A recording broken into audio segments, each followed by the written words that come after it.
Welcome, everyone, this is your friend, here with another exciting fanfiction. Today, we're diving into the story of, what if Tony saved Spider-Man but lost Rhodey instead?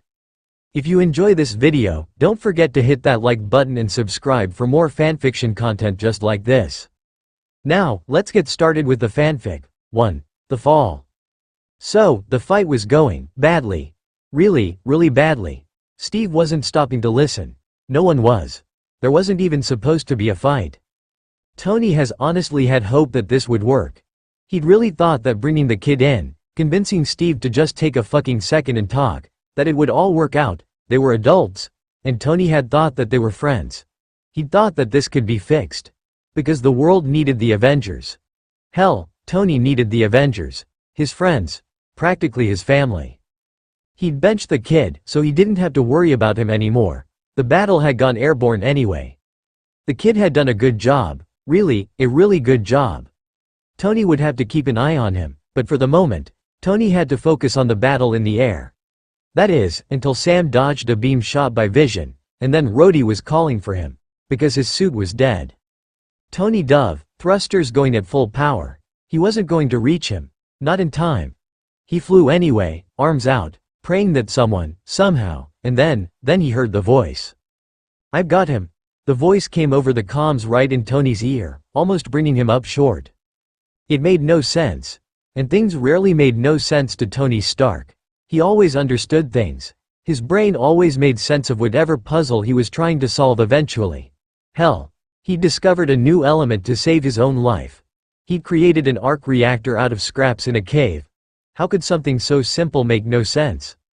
Because that voice belonged to Peter Parker of Queens, who he'd benched, who had been just injured enough to freak Tony out, to make him feel guilty over dragging the 14-year-old into this in the first place. The kid had taken Cap's shield to the face, had a loading bridge dropped onto him, and had been swatted out of the sky by a giant man. So he'd benched him, told him he'd done good, and then he'd gone on with the fight, desperate to contain Steve before Ross showed up to give it a try. One moment Tony had been diving after Rhodey, arm outstretched, desperate. His family, no, his team was falling apart. He'd been desperate enough that he'd recruited a 14-year-old to help him out, and said kid had almost been seriously hurt, and now Rhodey. Not Rhodey. He couldn't lose Rhodey. He'd lost Jarvis and his mother and his shitty father, and he was losing the friends he'd been so desperate to keep, the ones he'd designed rooms for in his home and the ones he'd made smoothies for and opened his life to. But he couldn't lose Rhodey. Not his best friend. The man who had been a brother to him, who had loved him, who had gotten him through every loss so far. He wasn't going to make it in time. And then, a web attached to his suit and a yank, a flash of red and blue, too high in the air. How had Peter gotten? How was Peter? Arms wrapped around the War Machine suit. A web going from Rhodey to Tony's suit. Tony stopped short, his instincts working before his brain had fully processed the situation. The kid had attached a web between him and Rhodey, and when Tony stopped short, so did Rhodey's suit. The next second seemed to take hours. Peter let go of the suit, all of them so high in the air. He aimed his wrist at Tony's suit, and then Tony understood. Peter was worried that with his added weight going at the speed they were going, his web might not hold. So Spider-Man held up his wrist as the War Machine suit bounced a little in the air. Nothing happened. He was out of web fluid. The boy looked at him, the lenses on his suit going wide right before. The kid didn't stop. The dull thud of Peter Parker's body hitting the tarmac would join wormholes in Pepper plummeting out of sight in his nightmares. The sight of the boy, smaller somehow in a suit that Tony had designed, hitting the ground, bouncing just a little, his head coming up and then cracking against the ground once more, that sight would never leave him. Tony was sure of it. No, the scream that tore out of Rhodey's throat stunned Tony, but not as much as the sight of Peter Parker lying absolutely stilling the concrete for the second time that day. How? He'd told the kid to stay down, Tony thought numbly, lowering Rhodey to the ground and watching his friend scramble out of the suit. He touched down and the suit retracted, leaving him free to race to the kid's side, gasping for air. Wheezing. Desperate for it. This couldn't be happening. Peter Parker. 14. Orphan. Sophomore. Spider-Man. Genius. No. Shit. Rhodey was muttering under his breath and pulling Peter's mask back, and Tony felt like he was breathing underwater. No, this wasn't possible. He'd told the kid he was done. He'd benched him. The kid had done great, but then he'd been hurt, and Tony couldn't live with himself if he got a 14-year-old boy hurt in a fight like this. Tony.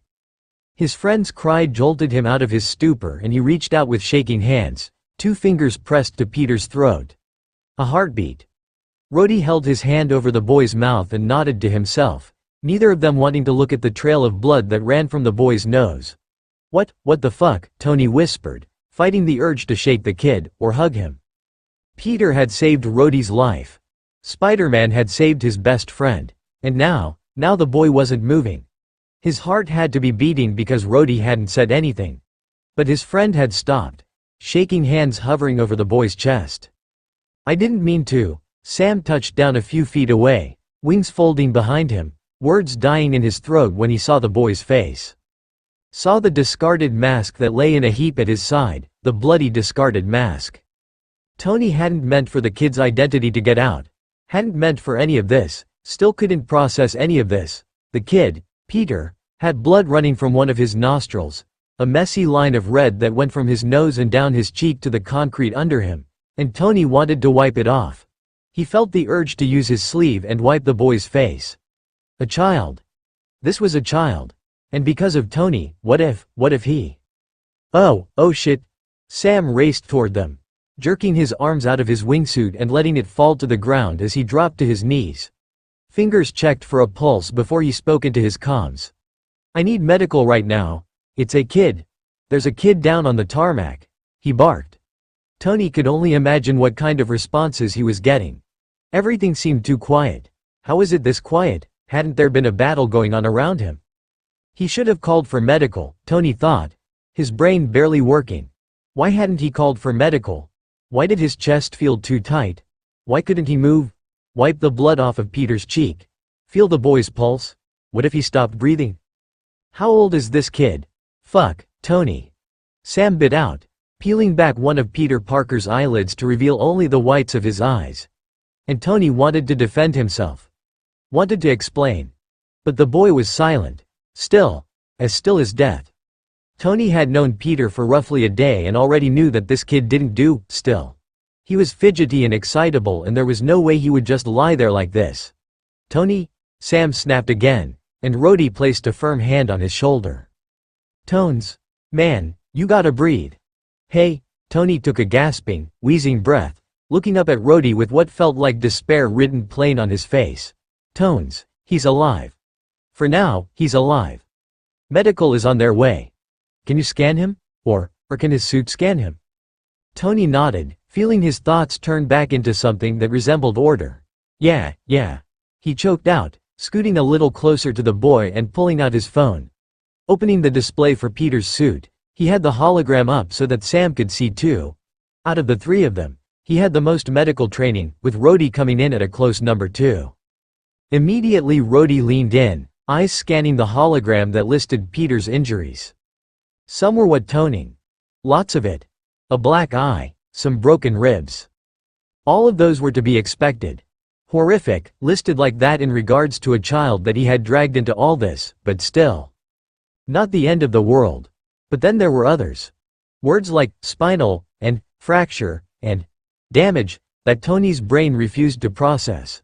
Because Peter Parker, orphan, sophomore, Spider-Man, genius, could not have a damaged spine. Because that would mean, no, Tony refused to think about what that would mean. No hard stop. Like a wall had been erected in his brain. He refused. He couldn't face that. Not after everything. The medics came, and Tony was vaguely aware of Rhodey pulling him backward, careful hands on his shoulders as Sam gave them what information he had. Tony was also vaguely aware that there were others. Natasha, a hand on her mouth as she watched the medics secure a collar around Peter's neck.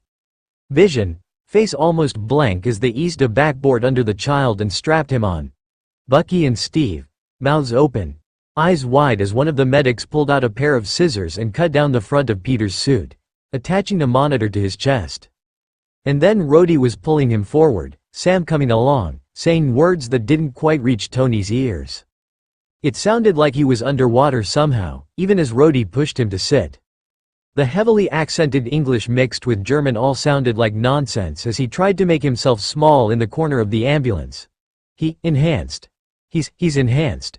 He tried to say, unsure if the words came out. Sam spared him a glance and nodded, then began to explain that as best he could to the medics who were speaking so quickly that, even if Tony had known more than a few phrases in German, he would still have trouble understanding. Tones. Talk to me.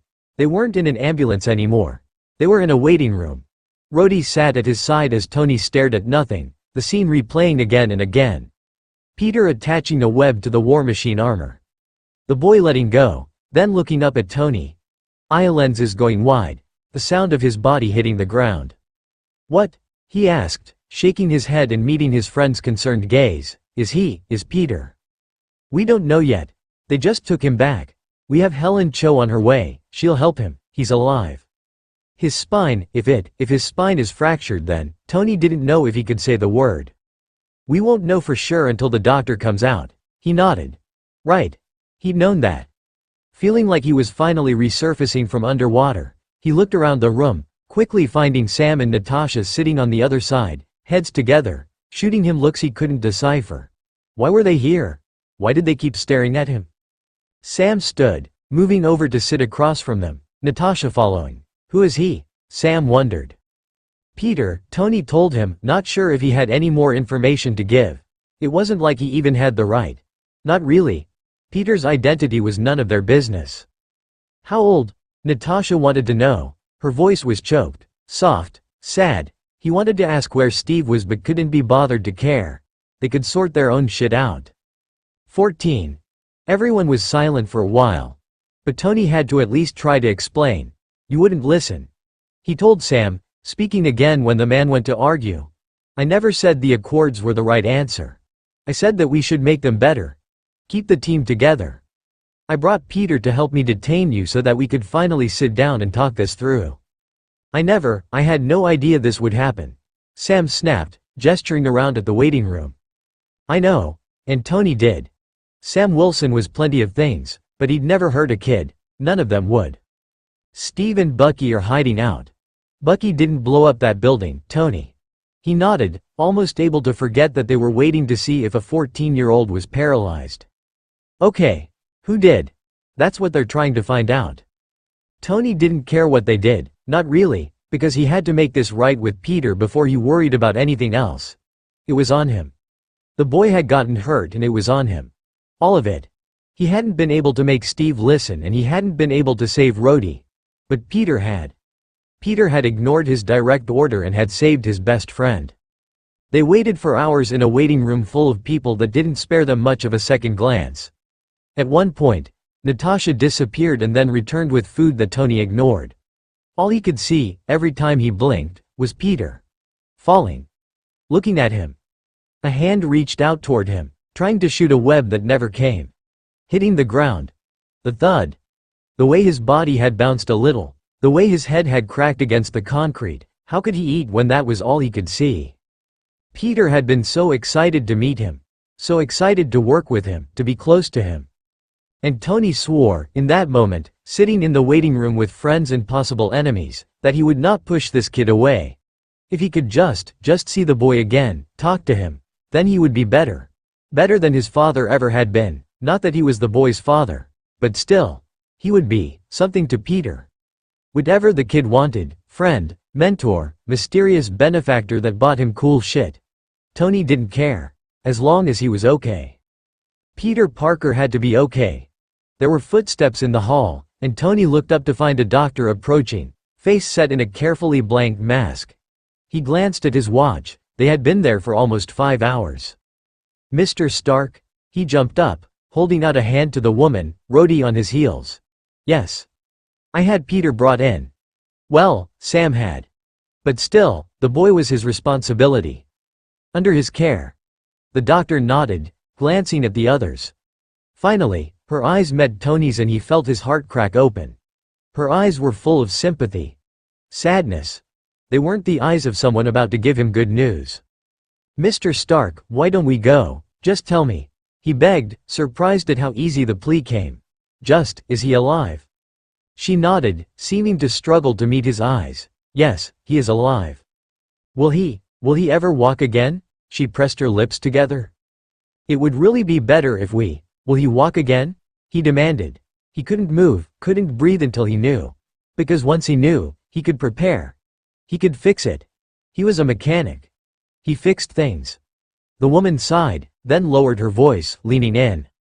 Mr. Stark, we are doing the best we can, but at this point, considering the head trauma he suffered, we aren't sure if he'll ever regain consciousness again. Phone calls. One moment, Tony was standing on his own. He was sure of it. He was standing upright, staring at a doctor whose profession's demeanor cracked just a little when she spoke the words that resounded with what felt like a literal crack in his heart. And then Rhodey had an arm around him, keeping him firmly upright, gripping his upper arm. Tones. What do you mean? What does that mean? He demanded. Tried to demand. His voice came out a squeak and he hated himself for it, but he couldn't make it any stronger. Sam and Natasha had joined them, and she looked between the four superheroes, seemed to gather herself, and spoke in an equally soft voice. If you'll come with me. This time it wasn't a request, and Tony glanced over at Sam and Nat only to find them giving him worried, strained looks. Worried about him, he wondered. Why? He wasn't the one who'd, instead of articulating words, his brain replayed the image. The boy securing a web to the war machine suit. Then letting go. Reaching out to him. No, not reaching out. Trying to shoot a web. A kid he'd spoken to maybe 5 times. Who he'd had one actual conversation with. He'd run out of web fluid. The image seemed to skip right to the end. The boy's body hitting the concrete. His head bouncing on the tarmac. He couldn't remember if the kid. Peter. It hurt, but the kid deserved for him to at least use his damn name. He couldn't remember if Peter had screamed. Couldn't remember if he'd cried out when his head had hit the ground. But Rhodey had. Rhodey, who was leading him down the hallway. The 4 of them following the doctor. Rhodey had screamed. Nat looked like she wanted to reach out. Like she wanted to give him a hand. Tony thought he might shatter if she touched him. He needed to call Pepper. The next thought hit him like a freight train. May Parker. He hadn't called May Parker. Tony. Rhodey cried, barely managing to catch him as he stumbled. Tones, what? His aunt. His. I need to call his. Okay. We'll have someone notify her. I had to do it. It was said as more of a groan than anything. He had to do it. It had to be him.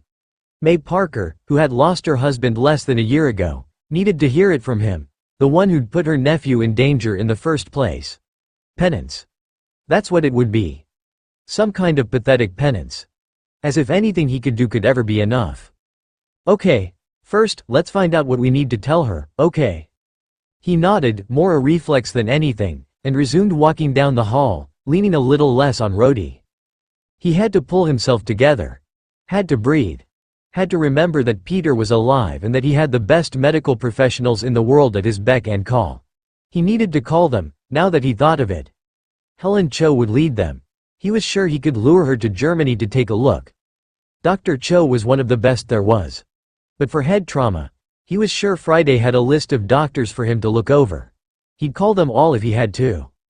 He was going to make sure this kid was okay if it was the last thing he did. The doctor led him into a smaller waiting room with chairs for all of them. Sam and Natasha hesitated before entering the room, but Tony went right in, letting Rhodey guide him to sit on one of the chairs.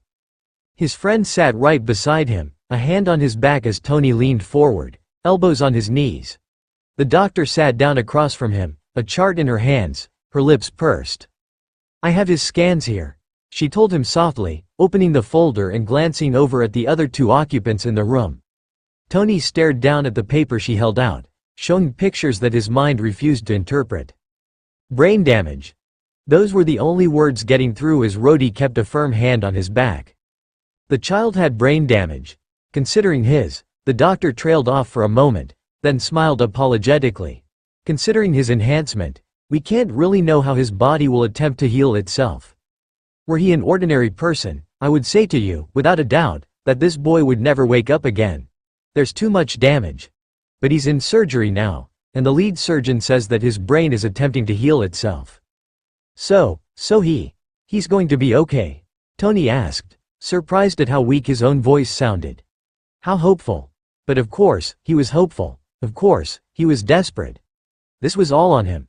Peter had to be okay, he had to. The doctor's face went back to solemn. That's a complicated question. He shouldn't be in surgery for more than another hour. But the brain is a delicate organ. Even with his healing, we won't know anything until he wakes up. If he wakes up. We have no precedent for this. In addition to the head trauma, we also have to worry about the spinal damage. Of course. He'd almost forgotten. The kid had landed on his back. Had probably broken it. Tony knew that the kid had broken ribs. But what if he never walked again? What if Peter woke up and Tony had to explain to him that he could probably never walk again? I'm bringing in my own doctors. Helen Cho. Recognition flashed in her eyes even as he realized that perhaps he had been a bit too harsh. Rhodey spoke before he could, though. Okay, Tony, why don't we go back to the hotel? Get some rest.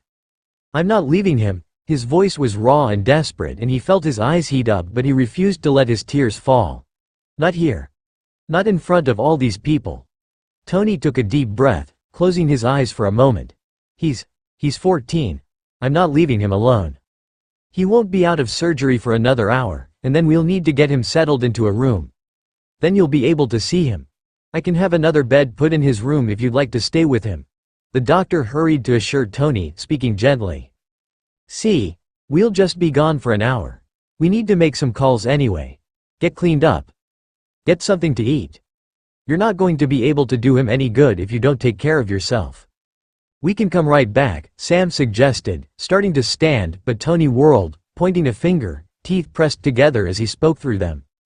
Don't you dare, he snapped, cutting himself off before he could get any further. It wasn't really Sam's fault. He knew that. But still, he could see it. Peter's head hitting the concrete, bouncing just a little. The blood trailing down his face. Sam, dodging a beam from vision that hit Rhodey. Who was he supposed to blame for this? Himself. Who else? But still. Sam had taken Steve's side. Against him. Steve had started this stupid fight and Sam had gone along with it, and now a 14-year-old boy was in surgery because he'd saved Rhodey's life. Tones, Rhodey warned softly. Look, I know you don't want to leave him, none of us do. You threw him through a fucking window. Tony snapped, because yeah, he'd seen that. I didn't know he was a kid, Sam snapped right back. Okay. Natasha stepped in, hands up as she stood, okay. She said again, more softly, sparing the doctor a look. We've already had one fight and look how that turned out. For now, the child is our first priority, no matter how he got hurt. She shot Sam a look and the man backed down. Tony, he's probably not going to wake up for a few more hours at least. For now, we can all get something to eat and get cleaned up. Then we can come right back. She met Tony's eyes, leaning in, her own face asking him to listen. Fine. He muttered, nodding once. The doctor stood, followed by the rest of them. Okay. Let's go. The faster they left, the faster they could return. Happy drove him and Rhodey to the hotel, while Sam and Natasha disappeared. Tony had no idea if they were going to the same hotel or not. He didn't care. Didn't have the mental capacity to care. Not at the moment. He was sure that Steve and his crazy friend were off doing something. And Ross was going to try and capture them. But it wasn't his business, not at the moment. First, he had to make sure the kid was okay. Happy he's of his hotel room, and Tony had to fight the urge to snap. What? He asked, waiting. Waiting for a lecture or a question or his phone. He turned to look at Happy, eyebrows lifting when the man held out the device. An Android, screen cracked in the corner. Kid was making some kind of video diary. I told him not to, but he said he wouldn't show it to anyone. Happy shrugged and Tony took it. Boss? Yeah? He asked, his voice a sigh as he caught sight of his own reflection in Peter's black screen. Someone needs to call his aunt. Of course, they did. Aunt May. Hadn't Tony threatened to tell Aunt May when he'd benched the kid? Do you want me to? Tony sighed, shaking his head. You wouldn't ask that of Happy?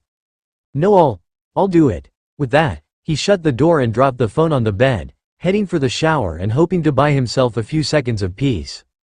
Once he was cleaned up, he headed back to the main room, dressed in sweats and a tank top, and opened one of the protein bars from the top of the mini fridge. There was no alcohol in the room. He made sure of that, but he knew that had there been a bottle of whiskey in the room, he would have found his way to the bottom of it. Swallowing the last of the protein bar, he dropped onto the bed, running a hand over his face. Friday, make sure Helen Cho is on her way. No matter what she asks for, give it to her. Ask for her to gather up a team, whoever she wants. Yes, boss.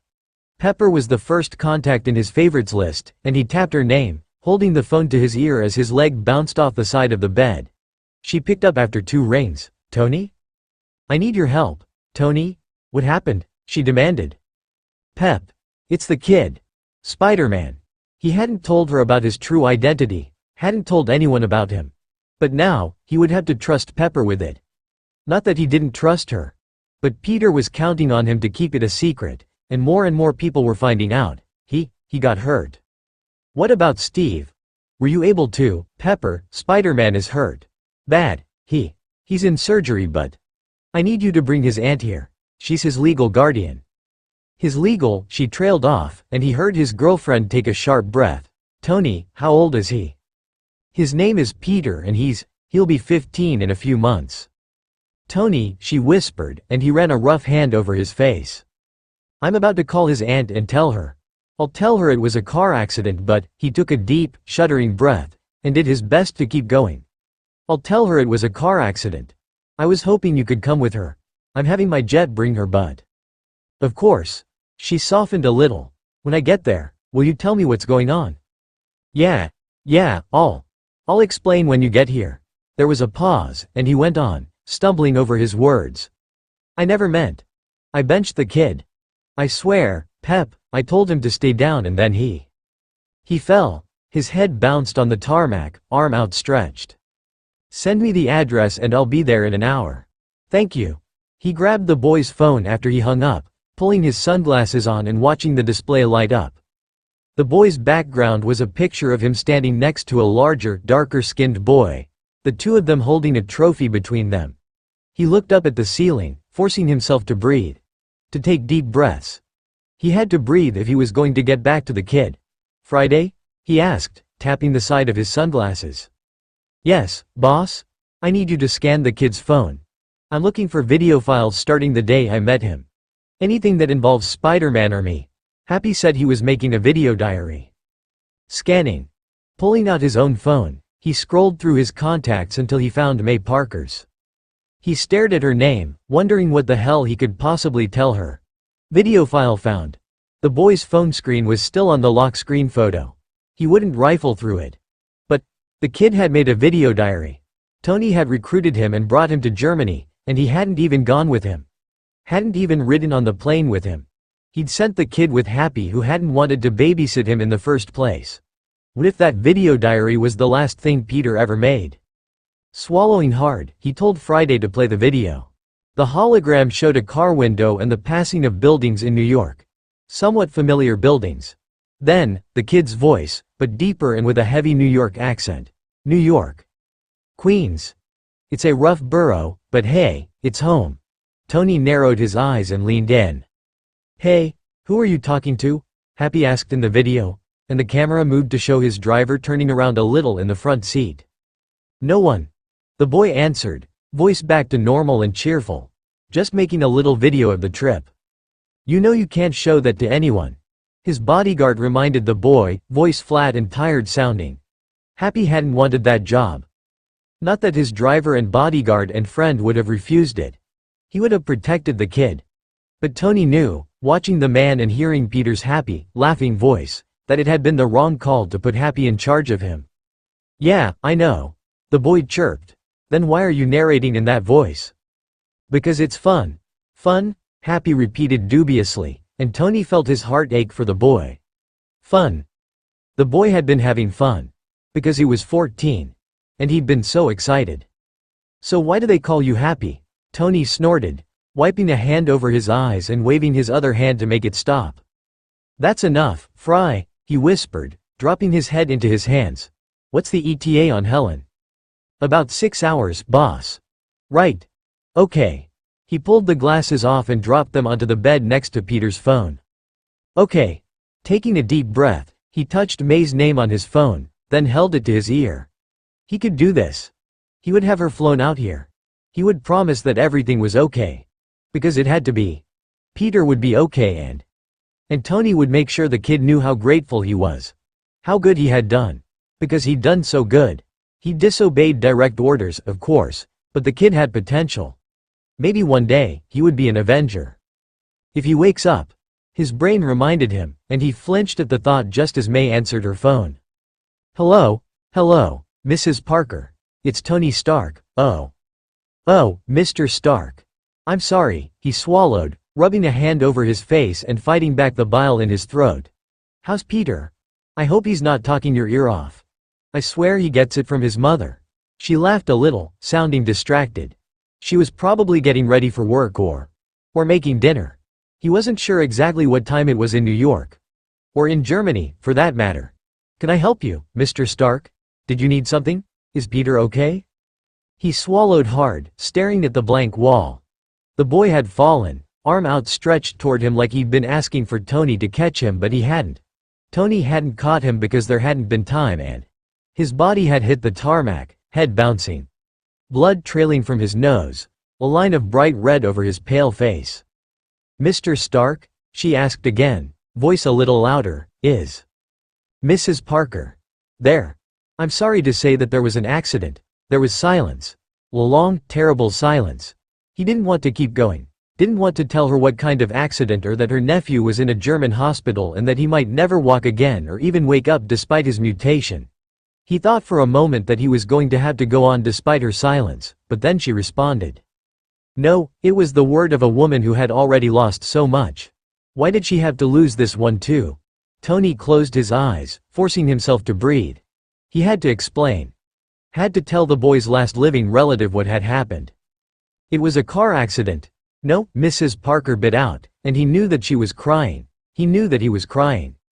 Peter had been excited. His head had bone arm outstretched.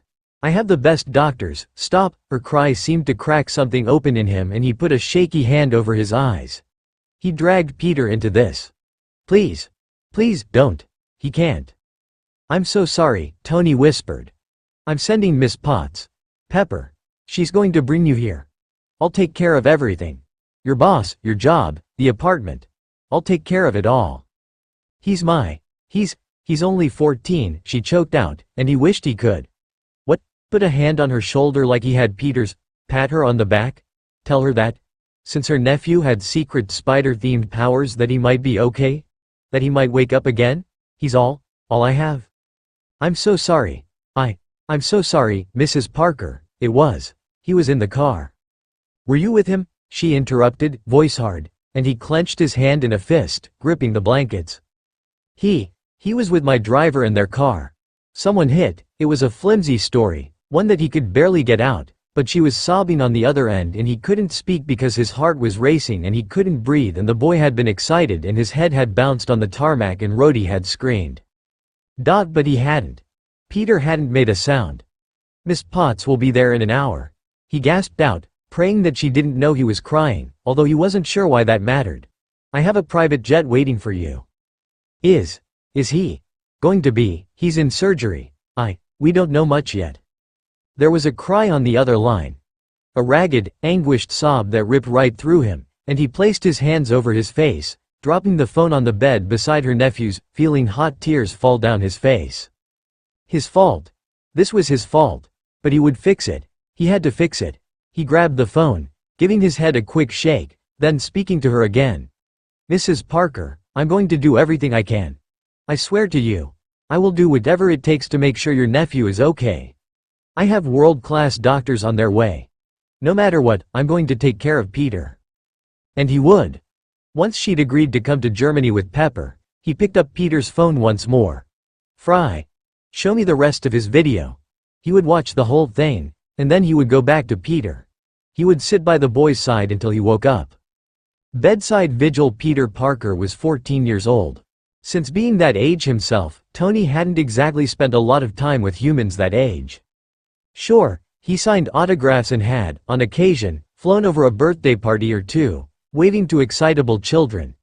He went through his fan mail from little kids who'd drawn crude renditions of his red and gold armor, sending back thank you notes with his signature. And he saw teenagers at expos sometimes. Not a lot of them, but they were present sometimes, and he had no problem chatting with them about science or whatever and encouraging them to stay in school and all that jazz. When he'd found out that Spider-Man was only 14, he'd been, not afraid, but something close. Wary. Nervous. It didn't seem right. 14-year-olds shouldn't be fighting criminals in pajamas. And looking at Peter Parker's grades for the first time, he'd seen that this kid had potential. He had the highest GPA in his class. The best test scores. He was in his robotics club, did academic decathlon, and marching band. The kid was going places. He was going to end up dead in an alley if Tony didn't help him. That was his main fear, from the moment he saw the kid on YouTube. That he'd piss off the wrong low-level supervillain and get himself shot or stabbed or freeze raid or whatever other dangers lurked in Queens where the boy operated. So Tony had come up with a plan. He'd designed the kid a suit. A real one. How to give it to him? Well, he hadn't planned that just yet. Not until Steve had gone off the rails protecting Barnes. When Tony had first caught a glimpse of Peter Parker, he'd been sitting on the kid's sofa with his aunt, suffering through a walnut date loaf that he'd accepted to be polite. The boy had walked into his apartment, a computer keyboard tucked under his arm, wire dangling, backpack on his back, head down. And then he'd greeted his aunt, voice almost a little too squeaky, like it was on the verge of breaking. Because Peter Parker was 14 years old and children who were 14 years old talked like that. And Tony had thought, not for the first time, that he was being a selfish bastard, pulling this kid, this child, away from his aunt. Away from his friends and family and school. But then he'd reminded himself that Peter had already chosen this. He'd already decided to be a hero. Tony was just providing him with more resources to do that. And then Peter had met his own eyes going wide, yanking earbuds out of his ears, jaw-dropping just a little before starting to ask what he was doing there. He'd quickly backtracked, though, introducing himself.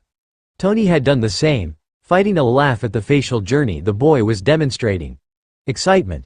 Confusion. The urge to play it cool. Peter might have been smaller than Tony, just a few inches, but his arms and shoulders under his shirt spoke of muscle. The kind a teenage boy might get after deciding to work out more. Or after an incident involving radioactive something or another's and suddenly gaining the ability to stick to things and catch cars with his bare hands. But when Tony stepped into Peter's hospital room for the first time, all he could think about was how small he looked. Skin scrubbed of blood, frame covered by a gown and a thin sheet, Peter looked small, childlike. Alone, surrounded by machines that beeped around him, he looked too small to be a superhero. And yet, he'd saved Rhodey's life. The kid's hair had been buzzed, removing soft curls and leaving a thin layer of fuzz. It made him look even younger, smaller. The kid's mouth was open, a tube disappearing through a blue block in his mouth, and a machine beside him pumped air in and out of his lungs. Peter couldn't even breathe on his own. Tony flinched at the thought and forced his legs forward. He could do it. He had to. He owed it to the kid that had saved his best friend. The absolute least he could do was make sure Peter wasn't alone. The doctor had suggested he talk to the kid, but what the hell could he say? Hey kid, sorry about all this. It sucks, huh? The thought made him roll his eyes as he sat down beside the boy's bed. Pepper was on her way with May. Helen was due to land in a few hours. The others? Well, they were around. What mattered was that he was with the kid. He dropped into the seat beside Peter's bed, staring for too long at the kid's hand. His hands were fine. Normal. I like his still, pale face or his shaved head or his spine. No, Tony wasn't going to think about that. Not until Helen arrived. She had experience with enhanced people. Already, the bruise around his eye, probably from being hit in the face by Cap's shield, was fading. He didn't doubt it would be gone by the next day, but the other damage. Tony took deep breaths, his hand inching forward. It shouldn't be this hard, he told himself. Nothing should. But it took a Herculean effort to lift his own hand and place it on the bed. Shaking his head at himself, he made one last push and, finally, after at least 3 minutes of agonizing, placed his hand on Peter's colder one. Gritting his teeth and looking away for a moment, he grabbed the kid's sheet and pulled it up a little more. "You cold, Pete?" he asked, voice hoarse as though he hadn't spoken in days. Clearing his throat, he patted the boy's hand and looked around for a call button. It was by Peter's head, so he pressed it, and less than 2 minutes later, a woman stepped into the room. "Hello." She knocked on the door, smiling a little, and he searched his mind for any rudimentary German he might know. Coming up with nothing but greetings, he gestured toward Peter. "Can I get a blanket for him?" She nodded, smile softening as she switched to accented English. "Of course." Moving over to a closet, she opened it, reaching into the top shelf, and pulled out a blanket. Before she could drape it over the kid, Tony intercepted her. "I can," he trailed off but didn't have time to be embarrassed before she handed him the folded gray blanket, nodding. "Let me know if you need anything else, Herr Stark," he forced a smile. "Danke." He thanked her, using one of the maybe 6 words he knew in German. Turning back to Peter, he shook out the blanket and draped it carefully over the boy, pulling it up to his chest, careful not to disturb the wires or tubes. "There you go, kid," he murmured, sitting once more and placing his hand back over Peter's. "How's that? Any better?" There was no response. Not even a twitch. When Helen arrived, it was with a flurry of questions asked in the hallway right outside of Peter's room, and Tony knew that he needed to get up. That he needed to brief her or thank her for coming or something. But he'd been resting his hand on Peter's for hours now, the two of them existing in silence, and he didn't want to move. He wanted the kid to know that he was there. That he wasn't leaving. He didn't want Peter to be afraid. What if the kid was afraid? What if he could hear them? Didn't that happen sometimes? "Kid?" Tony asked, ignoring Helen's conversation in the hall for a moment. "I'm right here with you, okay. It's Tony Stark." He clarified as if there would be confusion. "I'm with you, and I'm not leaving. You're going to be all right. Okay. Promise. Your aunt is on her way, and," he swallowed, dropping his eyes, mouth suddenly dry. "I'm sorry, Pete." When Helen entered the private hospital room, she hesitated, blinking when she caught sight of Tony. He forced his gaze to meet hers, giving her a ghost of a smile. "Thank you for coming," he told her, putting every ounce of sincerity he could manage into his voice. "Of course," she told him, a chart in her hand. He stayed at Peter's side as she approached, reading the boy's vitals before nodding to herself. "His enhancement isn't the same as Steve's," she told him without preamble. "Do you know how he got his powers?" Tony shook his head. "Okay. I want to start by running a few tests in 24 hours to see if advanced healing is working in his favor. For now, we'll keep him on fluids and pain medication. Off before deciding to go for it. Do you think he can hear us? Should I talk to him?" She pressed her lips together before smiling at him. "It can't hurt." Tony left the room after some prompting with the promise that he could return in 2 hours, enough time for Helen to run some of her own tests and for Tony to eat actual food. She had suggested he try to sleep. It was coming up on 3 in the morning, but Tony had no idea how the hell he was supposed to sleep. He knew what he would dream about. A mask, lenses wide. A hand reaching out toward him. A head bouncing on concrete. Instead, he found the cafeteria and downed a cup of coffee so hot it burned his throat going down, but he didn't care. Then he ate toast, which met the minimum requirements for food in his book. Grabbing 3 protein bars on his way out, he had Karen check to see how long before Pepper and May arrived. Only a couple of hours. Although he doubted she'd sleep, he booked her a room at the same hotel they'd been staying at, hoping that Pepper would stay with him in his own room. Things between them had been good. Then he'd taken a child to a fight between the Avengers and nearly gotten him killed. Tony had to shake that thought off. Peter wasn't going to die. No way. Not on his watch. Rhodey found him by the coffee machine 22 minutes before he would be allowed back into the boys' room. Hospitals had a way of making time seem irrelevant, like a concept with no real meaning, and Tony wondered how long it had been since Rhodey had left to do. Well, whatever it was he'd gone to do. Tony didn't want to know, not really, not if it involved Steve. Steve and Bucky found the guy that blew up the... Tony waved a hand, jaw tight. "I don't care," he whispered. Rhodey sighed, resting a hand on his shoulder. "Tones, brief me later, okay?" "Yeah. Okay, Tony," Rhodey murmured, leading him over to a bench, and Tony let himself be led. "Natasha and Sam are at the hotel. They should be back in a few hours. Tony didn't care all that much what Sam and Natasha. No, that wasn't true. He cared. Natasha was one of the people he trusted most in the world. One of his best friends. And he'd come to trust Sam Wilson almost as much as he'd trusted Cap. It just stung, remembering that Sam had been on the other side of that fight. To remember that Nat had let Steve get away, although, honestly, he didn't care quite as much about that anymore. Steve and Bucky were Ross's problem now. Or someone's. Not his. At the moment, he needed this kid to wake up. He needed Peter to wake up and hear his apology, and he needed Peter to move his legs and talk and prove to Tony that he was going to be okay. That there wasn't irreversible brain damage or spinal damage. And if there was, he needed to know about it right then. He needed to start finding a way to fix it. Brain damage. No, he wouldn't think about that. Peter didn't have brain damage because he was brilliant and sweet and just a good kid. And he had so much left to do. So much to live for. Tony would make sure of it. So no, he wouldn't think about brain damage. But spinal damage. They could fix that if they had to. Leg braces. Something like what he had in his suit. Something that could help Peter walk. Mechanized just enough that Peter. But he didn't know that he would even need that. Still, he was drawing up plans in his own mind. Desperate, hopeful plans that he prayed he wouldn't need. This isn't your fault. Rhodey's voice almost startled him. It seemed as if their silence had stretched for hours. Checking his watch, he signed. He still had 11 minutes before he could go back into Peter's room. Tony, it wasn't your fault. Rhodey, that kid saved my life. It wasn't your fault. It wasn't Sam's or Vision's or mine.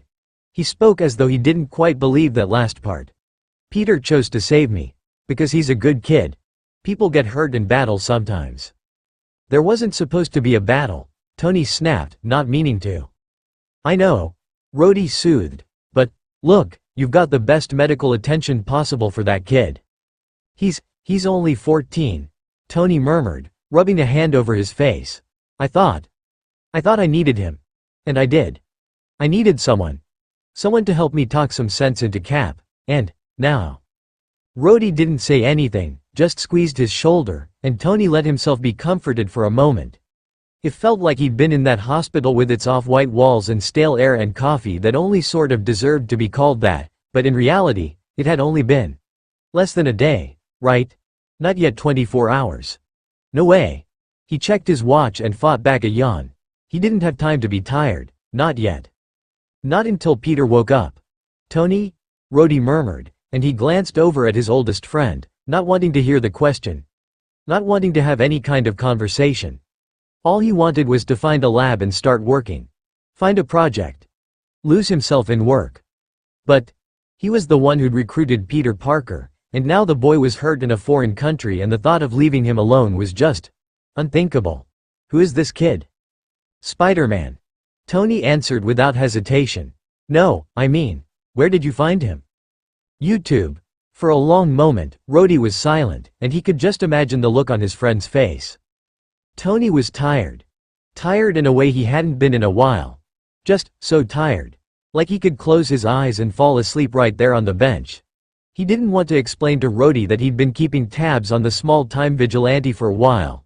But before he could try and execute that plan, Helen stepped around the corner, charts and tablet in hand.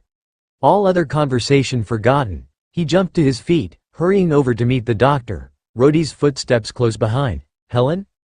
I'll need more time to research his enhancements, but he's stable for now. No change. Helen assured him, keeping her voice soft. Almost sympathetic, as if he deserved her sympathy. Is his guardian arriving soon? He nodded. His aunt should be here in a couple of hours. I told her he was in a car accident. Okay, for now, all you can do is sit with him. Talking to him probably wouldn't hurt. He knew that she was just keeping him busy. Keeping him out of the way like he was a toddler. But he didn't care. Nodding, he brushed past her, hurrying to Peter's room, not wanting Peter to be alone for any longer than necessary. When he reached the boy's room, he took his seat once more, dropping into the chair with a sigh and resting his hand on Peter's on top of the blanket. Hey kid. I'm back. Don't worry, May is on her way. He swallowed, watching the kid's face for any sign. Any signal that he'd heard. Just rest for now, Pete. It's okay. I'll wait, kiddo. he promised, squeezing Peter's hand, and for a moment, he thought the hand under his twitched. Peter? Silence. In stillness. Tony shook his head, nearly laughing at himself.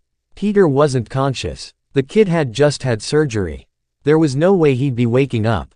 Still, he kept his hand where it was, scarcely aware of Rhodey stepping into the room behind him. "It's all right, kiddo. You sleep, and I'll keep watch."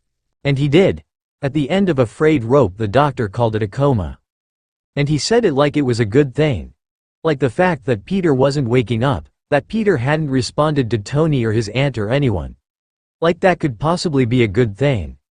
The kid who had, in his brief acquaintance with Tony, barely shut up for longer than a few seconds, hadn't spoken or opened his eyes or breathed on his own in days. Mr. Stark? The nurse hovered in the doorway to Peter's room. She was one he hadn't seen in the 6 days they'd been there. 6 fucking days. Every once in a while, the kid's hand would twitch. Tony would slip his hand into the kid's and his fingers would twitch. And Tony would hope. Every single time. And every time, Peter would remain silent, still. "Yeah?" he asked, wiping a hand over his face and trying to give something resembling a smile. I need to run some tests." She gestured to Peter and he nodded. Every afternoon around this time, a nurse would come and run tests. Every evening, another nurse would come and move Peter's arms and legs. Something about his muscles. Then Helen would come and look at his chart. Run tests. Tony left for all of it. He couldn't bear it, couldn't bear to see Peter like that. With other people moving his arms and legs and body, the kid's face lax around a tube that disappeared down his throat, surrounded by machinery that breathed for him. May would stay. She only left Peter's side to go to the bathroom or to get food. Shower. The basic necessities. There was a cot set up for her in the corner. While Tony returned to his hotel room with Pepper every night, May stayed at her boy's side. Maybe she cried. Or talked to him. Tony had no idea. Didn't know how to ask. "All right, buddy. I'll leave you with the nurse. Your aunt should be back soon. She just went to grab some lunch." Which I should probably do too. May didn't want to leave him alone. Would only leave the room if Tony was there. But she knew he didn't stay for sponge baths or tests or physical therapy. Honestly, he didn't think Peter would want him to. He found Pepper out in the hallway, her arms crossed, eyes soft as she peered past him into the room. "Tony. What do you think about lunch?" he asked, clapping his hands together with as much energy as he could muster. It wasn't much. "Have they said anything?" Tony shook his head, sniffing and rubbing the bridge of his nose. "Nothing new." He let her slip an arm through his, resting her palm on his forearm. Like he was the one supporting her instead of the truth. That if it weren't for her, he would be on the floor. "They said it's a coma?" "Yeah, apparently that's a good thing." He grumbled, and she squeezed his arm. "He's not responsive." Not to anything. "May's been talking to him." "Me too." He admitted, it wasn't something he was ashamed of. The doctor had said it would help, that it might help. Helen and the German doctor had both agreed, and so Tony had talked to him. Apologized. Updated him on the situation as much as he knew. Which wasn't all that much, and when he ran out of updates, he listened to May talk to him. Listened to one-sided conversations that very much should have been personal. And he felt like an intruder. He really did. But he stayed. He stayed when May recounted stories about Ben Parker, the boy's deceased uncle, and some kid named Ned. He listened to escapades involving Peter and that Ned kid. How the two of them were on the robotics team or something at school. Other stuff too. Academic decathlon and band. She told him that Ned missed him and told him about the homework he'd had to do, and every time she mentioned school, Tony felt another tug of remorse. Because this was on him. He'd brought the boy here. He'd scoffed at the kid's mention of homework, and now he'd had to catch up on over a week's worth, probably more. Tony would help him. Not that he thought Peter needed help, but still. He'd offer. Hang out with the kid while he did it. Hell, he'd do it all for him. Tony could probably use the chemistry basics refresher. And he'd take it, gladly. Before he knew it, they were leaving the hospital, and he balked at the door, blinking at the sunlight. "What? You've been inside all day. You need a break, there's a restaurant around the corner." "Pep, he'll be okay for a few hours. May is going to be with him." She's the one you should be dragging out of the hospital. She's next, Pepper told him, lips quirked in a bit of a smile. Rhodey and Happy are waiting for us. We'll get a bite to eat and then you can come right back. He didn't have the energy to argue, so he nodded, wiping a hand over his eyes and pulling out his sunglasses.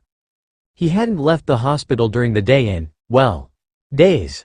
The sun was blaring down on him and he slipped the dark glasses onto his face and let Pepper drive them to a restaurant a few blocks away.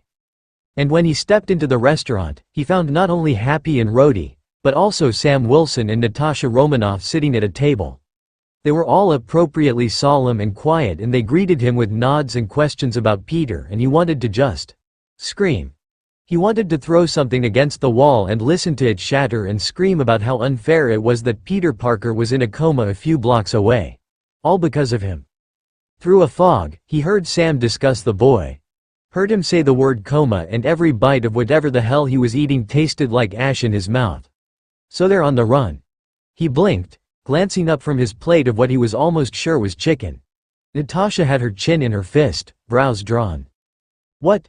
He asked, feeling Pepper rest her hand on his knee, her thumb rubbing comfortably back and forth. Steve and Bucky. They're on the run. I think they went to Wakanda with King T'Challa. Sam told him, keeping his voice down. No one around seemed to care, but still. It couldn't hurt to be careful. Quiet. He asked if he could speak to you, after I explained.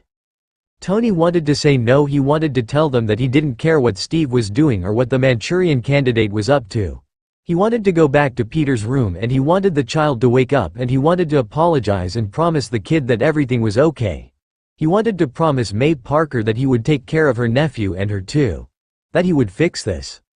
Tony? Sam asked again, voice a little softer. Fine, he muttered, waving a hand. He can call. I don't care. Rhodey gave him a look and Tony swallowed hard. I need to get back. Tones, can I have a word? He asked, pushing himself back from the table. Tony gave a reluctant nod, then followed him out the door of the restaurant, leaving the others to their food. Rhodey led him out to a bench across the street in what looked to be a park. There were trees and a little swing set, and in the corner of the lot, a group of kids kicked a soccer ball, yelling at each other in words Tony couldn't make out and wouldn't understand if he could. How you holding up, man? The question was ridiculous, and Tony's expression must have reflected that fact. This wasn't your fault, Tony. He murmured, leaning in as Tony rolled his eyes. Rhodey, look, the kid is, Peter is in a coma. He hissed, jaw tight. He is 14 years old and he is in a coma because of me. If we're playing the blame game over this, then it's because of me. Rhodey, he got hurt saving me, Tony, and he knew as he was doing. He's 14, Tony repeated. Yeah, he is, and we brought him into a war zone. It wasn't supposed to be, he cut himself off, shaking his head. If he's not okay, Tony started, and Rhodey reached out, grabbing his wrist before he could leave. You can't do this to yourself, Tony. That kid needs you. You can't run yourself down like this. He's going to need you when he wakes up. What if he doesn't? Don't. Rhodey cut him off before he could say the words he was so afraid of. You can't think like that. He's going to wake up. And in the meantime, he got a table where the others waited in the restaurant. We need to deal with this. With Ross. He's trying to have Steve and the others put on the raft. If they won't sign the accords, I don't know what I can do. We can try to get them abolished. Rewritten. Something. They proved that Bucky wasn't the one who blew up that building. T'Challa is taking them to Wakanda. They'll be safer there for the moment. Wakanda? Tony frowned, racking his brain for everything he knew about that country. Small, rural, relatively little military defense, if any. How would they be safe there long term? Yeah. I doubt Ross would go after them if they're under the protection of T'Challa, but it might not be a great long-term solution. Tony nodded, rubbing a hand over his eyes and pulling his phone out. Alright, I'm going to make a call to T'Challa. See what he can tell me. Maybe he can help me get this Accords mess taken care of so that I can. So that he could what? Sit at Peter's bedside, talk to a kid that probably couldn't hear him. That might not ever wake up. Okay. Rhodey nodded, patting him on the shoulder and standing. We'll be inside. When Tony rejoined then, he felt just a little better. There was still a boy in a coma and that was still his fault. But he'd talked to King T'Challa, who had agreed to keep the rogue Avengers in Wakanda, where he had assured him that they would be safe for the moment. Tony had also agreed to speak to Steve at some point in the future, shoving back thoughts of, oh, now he wants to talk.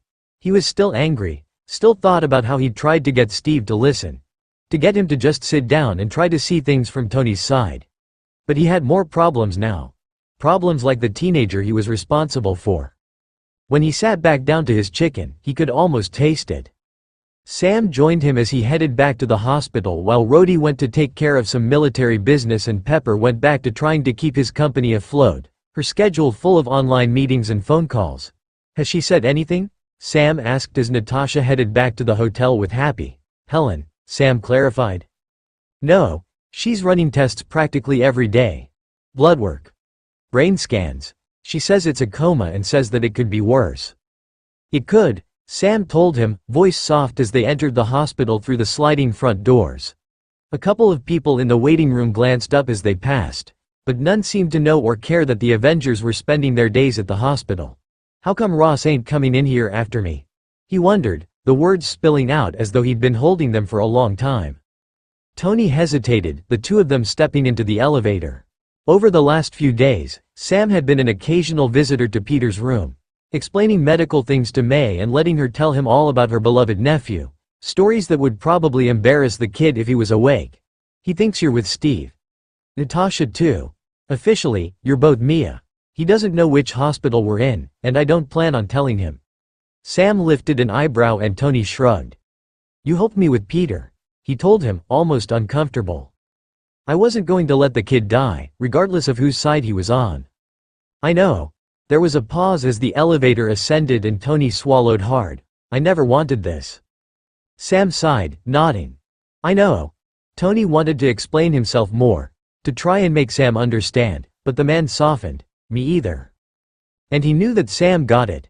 He'd known the man for years now, and Sam had proven himself to be a good guy, if not kind of irritating at times. But fondly irritating. Tony liked him. Hadn't wanted to lose him. Or anyone on the team. Maybe we can go to Wakanda when this is over, Sam suggested, following Tony down the route he'd memorized to Peter's room. Tony's phone vibrated with a text. Then, and he pulled it out to find May's name, whatever Sam had been about to say lost for the moment. Pausing on his way to the hospital room, he put it up to his ear, Sam hovering beside him. May, hey, I got a call from my boss.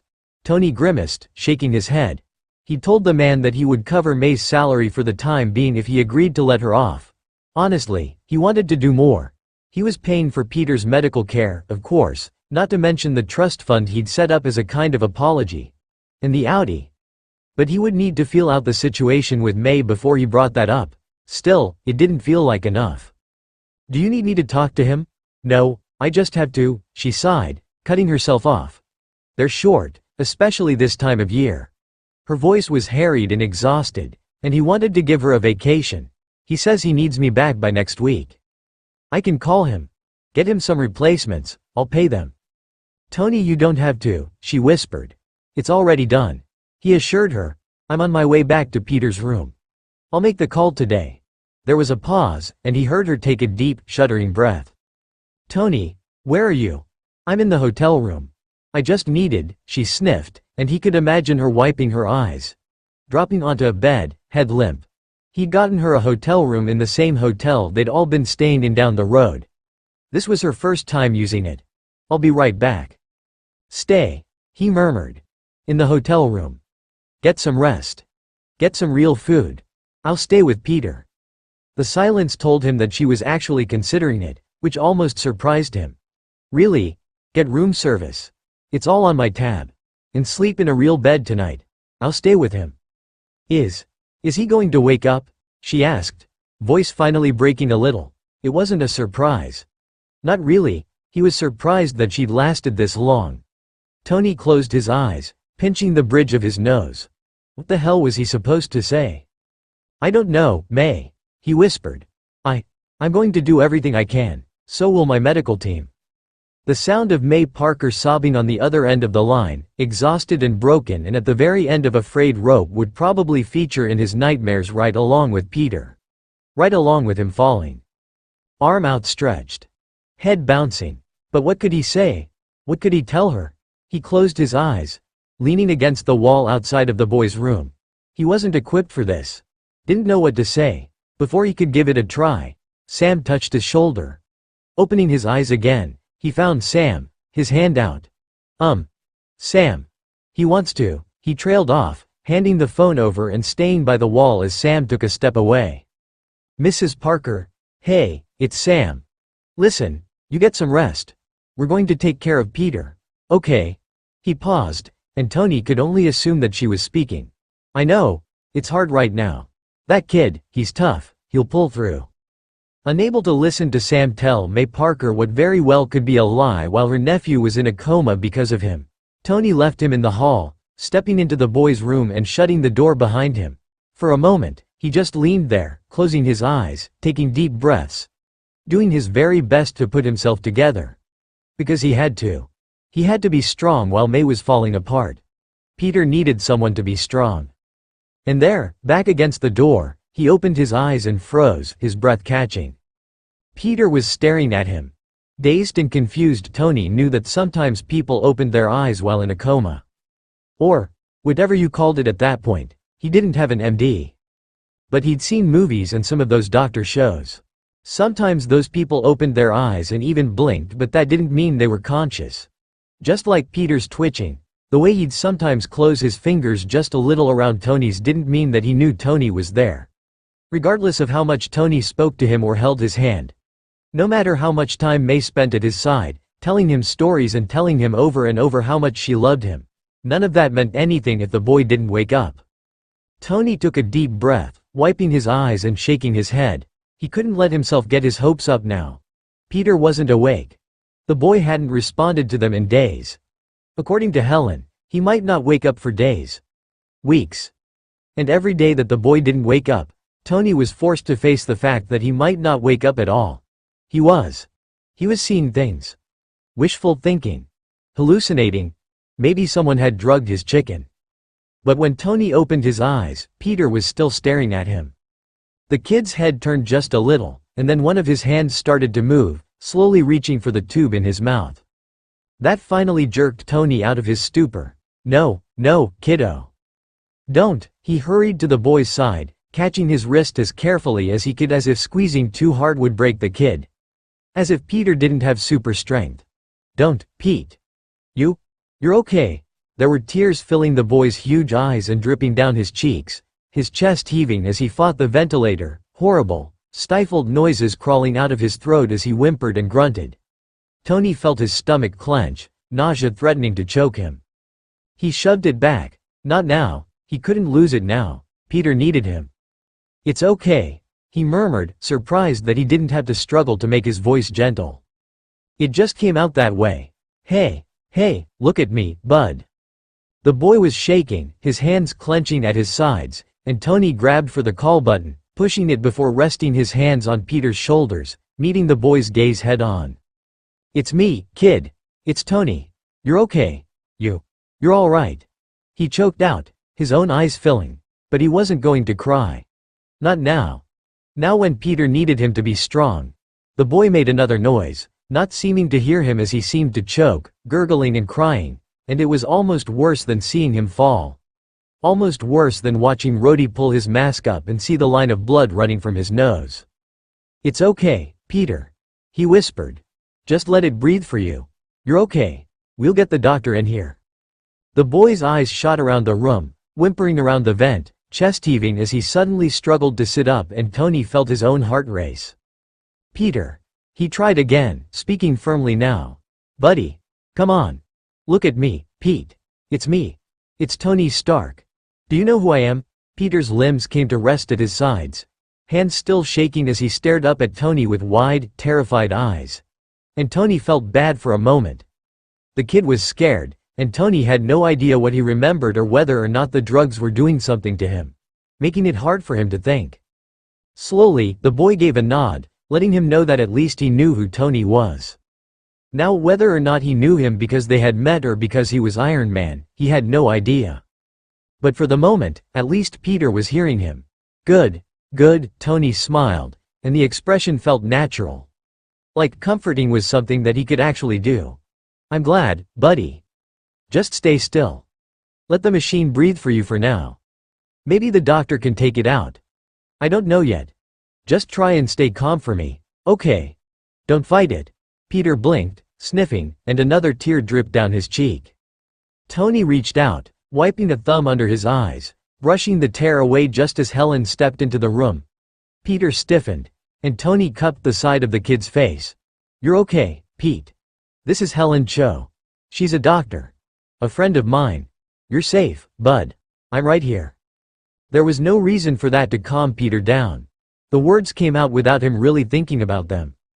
He just wanted to comfort the boy, the smart, sweet, orphaned kid that looked up to him so much. This was Tony's fault. He knew that. Accepted it. Bore the weight of it. Peter should hate him. Should blame him for all of this. But for the moment, the kid seemed to relax, whimpering again, but not fighting. Instead, he nodded just a little, eyes glued to Tony as though he was going to leave. He wasn't. Hell, he had no idea how he could leave this kid's side until he was on his feet again. Just that thought made his heart clench. What if Peter never got back on his feet again? Tony shoved that thought down, shifting out of Helen's way. The boy's eyes followed, and without seeming to think about it, he reached out, gripping his hand. I'm right here, Pete. Not going anywhere. Surprisingly, he seemed to relax, nodding again, and his eyes drifted back to Helen, who smiled. Eyes soft as she moved a little closer. Hello, Peter. It's good to see you awake. Do you think you could answer a couple of questions for me? He brought a hand up to the tube in his mouth and she smiled. I think it would be safe to remove that, yes. I'm sure it's uncomfortable. Considering the fact that Peter had been crying when he'd woken up, he thought that maybe uncomfortable was an understatement. Still, he stayed out of the way, squeezing Peter's hand as Helen instructed him to cough. He had to look away when the tube came out of his throat. It seemed to go on forever, and finally, when it was done, Peter kept coughing, the noise weak and painful sounding. Helen held a glass of water to the boy, pointing the straw between his lips. Tony slipped a hand under his head, surprised once more at how natural it felt. He'd been in this stupid room for so long. He'd sat in that same chair, holding the kid's hand, talked to him, knowing in some part of him that Peter might never wake up. And now that he was awake, the boy was awake and sipping at water through a straw, eyes at half-mast like he might drop back into a coma at any point. Tony prayed that he wouldn't. There you go, kid. He found himself saying as if watching himself from a distance. Take a second. Helen's eyes flickered over to him, then back to Peter. Does it hurt? He asked, surprising himself with the question. Peter's eyes darted over to him as though he too were surprised by the question. Still, he only hesitated a second before nodding a little, apparently too exhausted to try and downplay it. You don't have to talk right now. I just need to ask you a couple of questions. Can you squeeze Tony's hand? She asked, and Peter did, fingers curling lightly around Tony's. It was all Tony had wanted, but like the selfish person he was, he wanted more. He wanted the kid to move his legs. Show them that he could walk. Sit up. Stand up. Prove that he was okay. Now can you squeeze my hand? She asked, taking his other one. The boy did, and Tony thought she was going to test his legs next. Instead, she wrote something on her clipboard. Good. You're doing great. Now, squeeze Tony's hand once for yes, and twice for no. Do you understand? Tony felt the boy squeeze his hand once and Helen nodded. Good job, Peter. Do you know where you are? 2 squeezes. That's okay. You're in a hospital in Germany. Do you remember what happened? The boy opened his mouth as if to speak, but all that came out was a painful sounding croak, and Tony winced at the sound of it, squeezing his hand as if to remind him that he didn't need to talk. But the kid was determined. He choked out. I can't. His eyes were drooping, hands starting to go limp in Tony's, and he had to fight the urge to shake him. Hey, just a second, buddy. Try and stay with us, he nearly begged, and Peter's eyes flashed to him. Why? He croaked, swallowing Stark. He was scared. Tony had never seen Peter Parker scared, not really. Not like this. Not full of outright terror, lip trembling, eyes filling with tears. It was something he never wanted to see again. It's okay. You're safe, Peter. Everything's okay. You're going to be fine. He spoke as though he had any say in the matter. As though he could make Peter okay just by saying it was so. Peter blinked a few times, eyes going absent and unfocused. Reaching out the hand that wasn't holding Peter's, Tony tapped him on the cheek as lightly as he could. "Pete." Slowly, Peter's eyes focused on Tony. He blinked a few more times, then looked away, just for a second, before his eyes shot back to the man at his bedside. Mr. Stark?" he asked, sounding just as panicked as before, and Tony felt his stomach drop. Peter didn't say it like he was scared, he was saying it like he was confused. "Yeah, buddy. I'm still here with you, it's okay." "Peter." Helen cut in, leaning closer. "Peter, do you know where you are?" The boy shook his head, taking a shuddering breath, and Tony felt his stomach drop. "No, do you know, I want Ben. He closed his eyes, sobbing, and Tony gripped his hand, leaning in and wiping a tear away as his own eyes grew hot. "It's okay, buddy. It's all right. Just, hey, Pete. Look at me." The boy did, gazing up at him through eyes filled with tears. "You know who I am, Pete?" The boy hesitated, then nodded. Mr. Stark," he rasped. "That's right, kid. I'm right here with you," Tony murmured, smiling. "I'm not going anywhere. Just breathe, Pete." "Tony," Helen murmured, sounding grim. Sounding sad. He didn't want to know. Didn't want to do anything but hold this kid's hand. Or follow the other side of his brain and run. Run far away. Leave Peter a few $1,000,000 and design a new Iron Man suit and do his best to forget that Peter Parker had ever existed. How else was he supposed to cope with this? Instead, he gripped Peter's hand a little tighter. "Yeah?" he asked, using his sleeve to wipe Peter's cheek, wondering where in the hell that instinct had come from. "I'd like to take him for an MRI.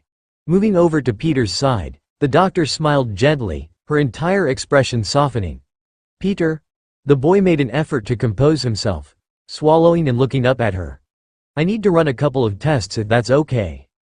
"Okay," Peter slurred, glancing over at Tony in confusion, as if he didn't know why the man was there.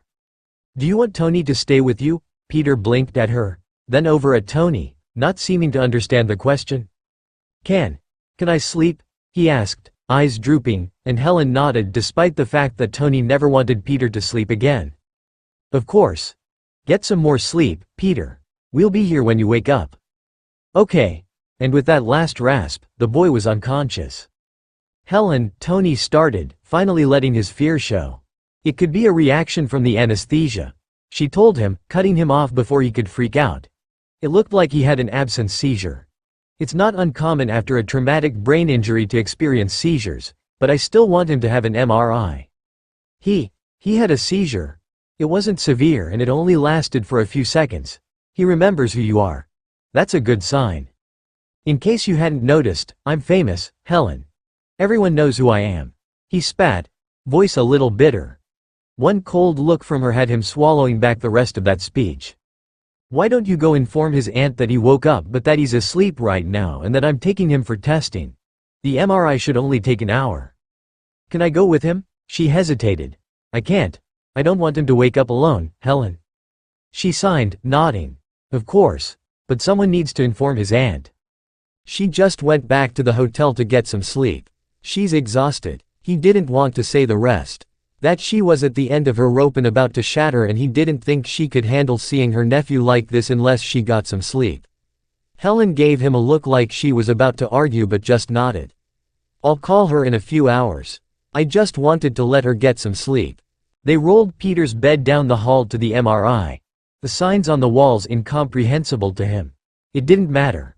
All that mattered was staying at Peter's side and hoping that he woke up again. That he didn't drop back into an unconsciousness that would last for another week. Tony didn't think any of them could take that. The machine was loud. Tony sat at Peter's side, holding his hand as Helen started at a computer a few feet away. He'd held the kid's hand for so long that he practically had it memorized, every line and freckle, the way it fit easily into his. Bitten nails growing out thanks to days spent asleep. A scar over the back of one knuckle and another on one palm. That left hand started to twitch when the test was nearly done, fingers tightening and relaxing over Tony's, and he hoped the boy wouldn't wake up inside the machine. Most of his injuries had taken care of themselves, although he was probably still sore and still, Tony didn't want him to start thrashing around and hurt himself. He squeezed Peter's hand, rubbing his thumb over the back of his knuckles, brushing over the raised scar the size of a dime. The kid relaxed a little, then, squeezing back, then relaxing, and Tony hoped he would sleep at least until Helen had gotten him out of there. He did wake as they were rolling him out of the machine, eyes fluttering and staring at the ceiling, eyes blinking slowly as he watched the lights flicker above his head. "Peter, can you hear me?" Helen asked, touching his arm. Slowly, the kid's eyes shifted to her, confusion morphing into fear. "I don't," he murmured, shaking his head, his sentence trailing off. The kid started to sit up, then dropped back down on the pillow, limbs moving weakly. It wasn't like him. Peter was strong, Tony knew that much. So freaking strong. Emotionally and physically. It was hard to see him like this. To see this kid who was a superhero, who swung around Queens in his pajamas helping people, so dazed and weak. It turned his stomach. Made his eyes heat up, but he can't, not now. "You're all right, Peter. My name is Helen. Do you remember waking up earlier?" The kid hesitated, then looked over at Tony. "Mr. Stark?" "Yeah, Pete," Tony answered immediately, doing his best to push down that icy terror that threatened to choke him. "What's going on?" he asked, eyes going from Tony to the doctor to the huge white machine behind him. "There was an accident, kiddo. You're okay," Tony assured him, the gentle tone automatic, feeling as natural as anything. "I'm right here. Your aunt is asleep, but she'll be here soon." The boy blinked, apparently trying to take it all in.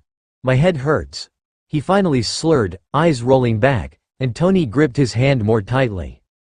"Pete, Tony, move," Helen murmured, grabbing one of his eyelids and then cursing under her breath. "You have to go." "No," he whispered, trying to push past her, because nurses were coming in and he was being rolled away and Tony felt sick.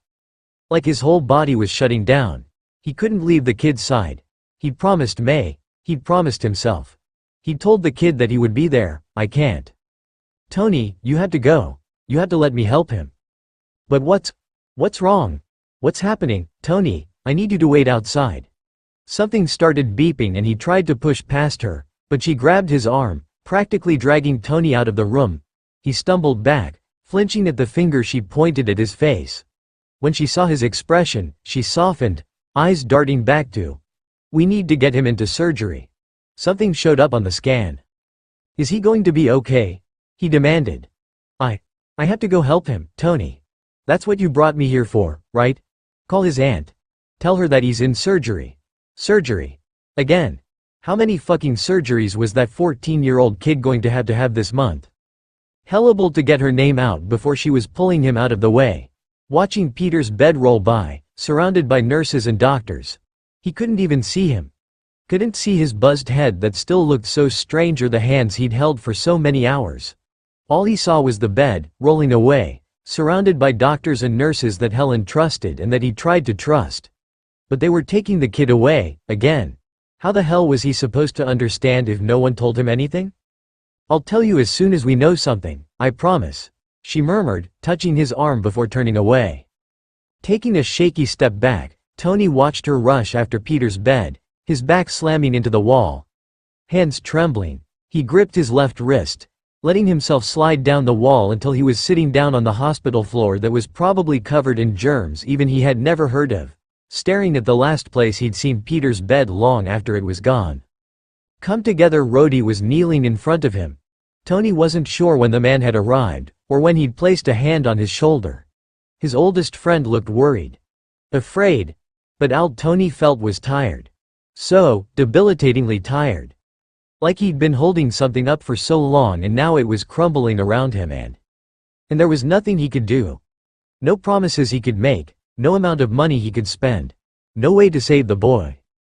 Peter Parker. Genius orphan superhero. All Tony could see when he closed his eyes was a slideshow of his own failures. His failure to stop Steve on his own. His failure to catch Peter. The boy's head bouncing on the tarmac. His failure to comfort him. Peter's huge brown eyes so afraid and confused. Failure, he told himself, putting a hand over his mouth. "Tony, Rhodey squeezed his shoulder, leaning in closer in the empty hallway. What happened? Where's the kid? Is he okay? I don't know. What? His friend demanded. He woke up and he was confused, and then Helen got an MRI and he woke up again and he just passed out and she took him to surgery. Did she tell you what happened? Tony shook his head. How long ago? I don't know. Rhodey grabbed his wrist, tapping the watch face. Friday. How long ago did they take Peter? Approximately 32 minutes ago. He is currently undergoing surgery for a brain bleed. Tony wasn't sure if Friday had gotten that information from Helen or if she'd broken into the hospital records. Either way, it made him want to throw up. Okay. Rhodey nodded, gripping his arm. Tones, the kid is alive. He's in surgery with Helen. Sure, Peter was alive. And yeah, that was great. Ideal. Exactly what Tony wanted. But then he remembered the way Peter had looked. The way he'd. Tony. Rhodey shook him a little. He's okay, Tony. Just take a breath. Tony tried to obey, his breathing ragged. Come on. Let's get off the floor, man. Pulling gently, he urged Tony to his feet, his knees feeling weak, like they might buckle at any moment. We can't do anything for him right now. He's in the best hands possible. That's why you hired her. Tony nodded, following Rhodey into the other room, and the two of them headed into what seemed to be a private waiting room. Dropping into a chair, he placed his head in his hands, taking deep breaths, trying to pull it together. Once more, some part of him wondered if he should just get out. Cut ties. Just hope that the kid got better and run, because it would hurt less. Would be so much less scary if he could just forget about Peter Parker. But then he thought about the boy, how he'd looked when Tony had met him for the first time. How Tony had promised him that he'd be there. He'd promised. I promised him, Tony whispered, and Rhodey put a hand on his back. Footsteps approached and someone sat beside him. Another hand on his back. Smaller. Lighter. Just as familiar. I promised him I'd stay with him, Pep. You can't stay with him while he's in surgery, Tony. He would know that. He was scared. When he woke up, he was scared and confused and he didn't know what was happening. The kid had been so afraid. He looked so small and so young and so scared. Pepper shifted beside him, wrapping an arm around him, and he turned, clinging to her, his face buried in her neck. Taking deep breaths. Trying to find calm. You'll be with him as soon as he's out of surgery. She reminded him, and he wondered if Rhodey had called her. Wondered what time it was. Ever since he'd walked into the boy's room to find his eyes open, time had seemed to fall away. He didn't know where anyone was or where they'd taken Peter other than the fact that he was in surgery with Helen and Tony. Pepper had pulled away a little, a hand on his cheek. She looked so sad. Fully of pity and pain and so many other things he couldn't name. He took a deep breath, wiping a hand over his face. I need to call his aunt. She just went to sleep. Let her rest. You need to rest too. She pulled his head down onto her shoulder, letting him lean on her, her arm around him, and for just a moment, he closed his eyes, fighting to breathe. Fighting to keep it all straight. He called T'Challa. He'd talked to Sam. Steve was in hiding. He was going to try and fix the Accords. Peter was in surgery because his brain was bleeding and he was 14 and a child and it was Tony's fault. Suddenly he was blinking, sitting up a little, disoriented and confused. Pepper hadn't moved, her arm still around him, but he thought that time had passed. Pep? Hey, she leaned in, kissing his cheek like he was a child, and he took her hand, squeezing it before looking around the room. Rhodey was still beside him, engrossed in a book. But he glanced up when Tony sat up, stretching his back and groaning. Across from him, Natasha was scrolling through her tablet, looking grim and tired, but smiling when he met her eyes. What time is it?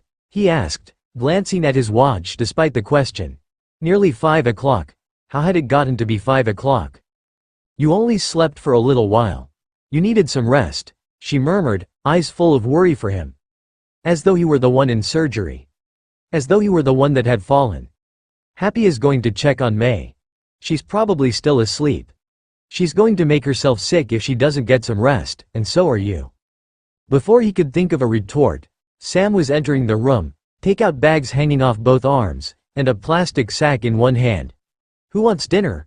It was said so softly and with such forced cheer that Tony might have laughed if his stomach hadn't growled.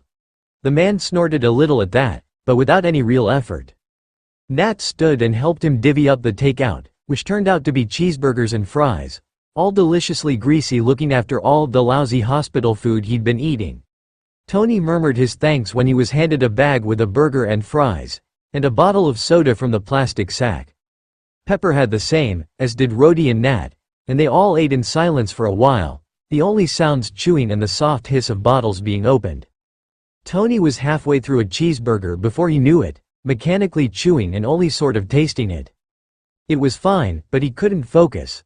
For days it had felt like his brain was fragmented, pulled in 1,000 directions, and he couldn't focus on any of them. There were Peter and May, and the team. The Accords. His company, which Pepper was trying to take care of while he self-destructed. The legality of them being in a foreign country with a minor who didn't even have a passport. And then, as his brain struggled to take all of that in while he ate, Helen stepped back into the room. She was wearing a fresh lab coat, her face was stoic. Nothing given away about Peter or his condition or how he was doing or if he'd survived. She just stood there, waiting. He swallowed his panic and his terror and his hope, and then he swallowed the bite he'd just taken. Helen looked as exhausted as Tony felt, circled under her eyes, hair in a frazzled bun. Pulling his fries out of the bag, he stood and moved to join her, barely noticing that no one followed. Holding out the container, he relaxed when she smiled a bit, grabbing one and taking a bite. Then sighing and closing her eyes at the taste. She'd been in surgery with him for hours. He knew she must be starving. Is he? Tony started, sure that he could get through that sentence, but then faltering. He's resting now. There was a bleed that we missed, which might have been causing some of the confusion, combined with the medication he was on. There is still significant damage, but it seems to be healing. Will he wake up again? I can't promise you anything, she told him, both of their voices just above a whisper. But in my opinion, yes. I believe you will. She placed a hand on his shoulder, squeezing gently, and he handed her the fries, blinking back heat in his eyes. This was dangerous, this hope. It would crush him if he wasn't careful. Do you want tasked? And he was nodding almost before she got the words out. Yeah, he'd promised to be there. She spoke as she led him back to the room. We are still seeing spinal damage, but at the rate he's healing, it might not be much of an issue. He may be back at full mobility with just some physical therapy. Patients with traumatic brain injuries sometimes suffer long-lasting effects, but we won't know much in the way of specifics until he's awake and communicating with us.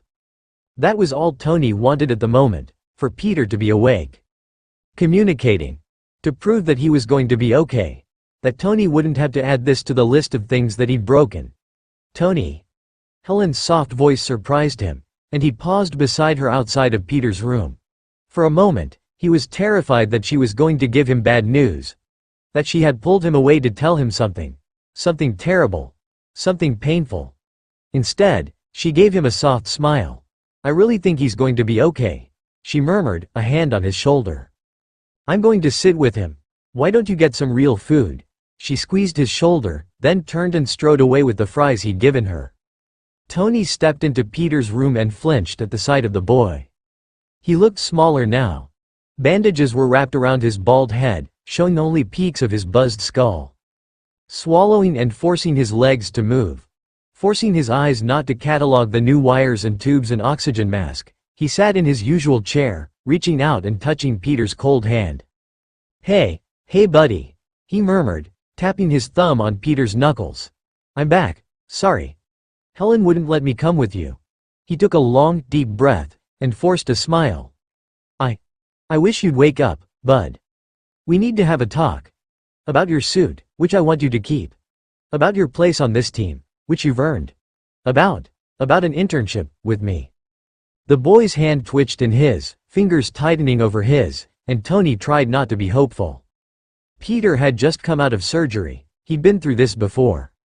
So, pushing hopes of the boy waking and looking at him and actually being aware of his surroundings back, he kept talking.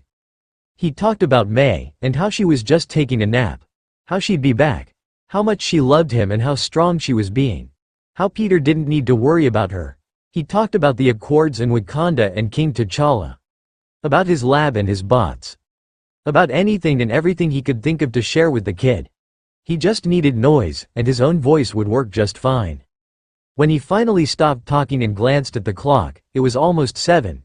He shot May a quick text, letting her know that he was still with Peter, and that Helen has taken him to surgery, but that he was fine. Tony made sure to emphasize that part, adding what Helen had said. Then he sent Happy a text, asking if he had seen May. The buzzing of his phone took him by surprise, and he stared at the name for a moment before answering one-handed, his hand still holding Peter's. "Hello?" he answered, voice somewhat short. "Tony?" "Yeah." Steve exhaled, and when he spoke, his voice was rueful. "I didn't think you'd answer." He looked down at the boy in the hospital bed and shook his head. "I can't talk long. I know Sam's keeping you updated. I wanted to see how the kid was doing." "The kid?" It made Tony flinch to hear the familiar term said in Steve's voice. That's what he called Peter. "I'm with Spider-Man. He's going to be okay." Tony wasn't 100% sure if that was true. He wanted to believe that Helen was right. That he'd be fine. But he knew that he wouldn't believe it until he saw it. Still, none of this was Steve's business.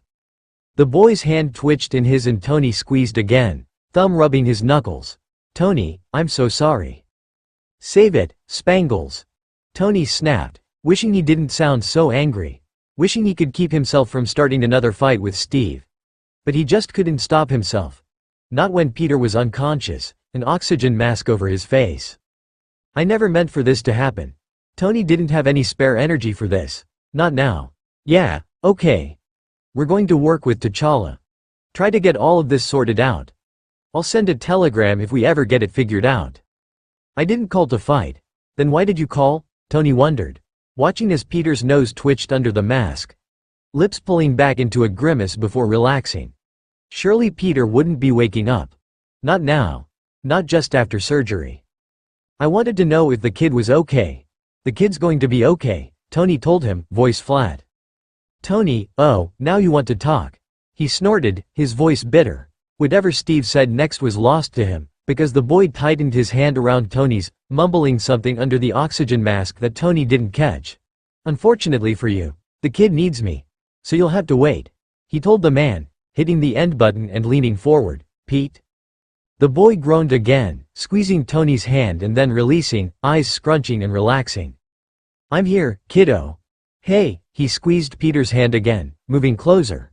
"Peter? Can you hear me?" Peter muttered, turning his head a little, and Tony wanted to press a hand to his cheek. Wanted to plead with the boy to open his eyes and speak to him. Instead, he waited for a moment, then spoke again, voice gentle. Coaxing. Almost unfamiliar. "Peter, can you hear me?" "Underoos?" There was another grunt, and then his eyes were opening. And it didn't make sense, but Tony would take it because those big brown eyes were looking up at him, confused but not afraid. "Not yet." Under the oxygen mask, his lips moved, forming words that Tony didn't understand until the kid coughed a little, clearing his throat. And then, his voice was raspy and painful, but he could hear it. "Mr. Stark. I'm waking up." Peter had been swimming.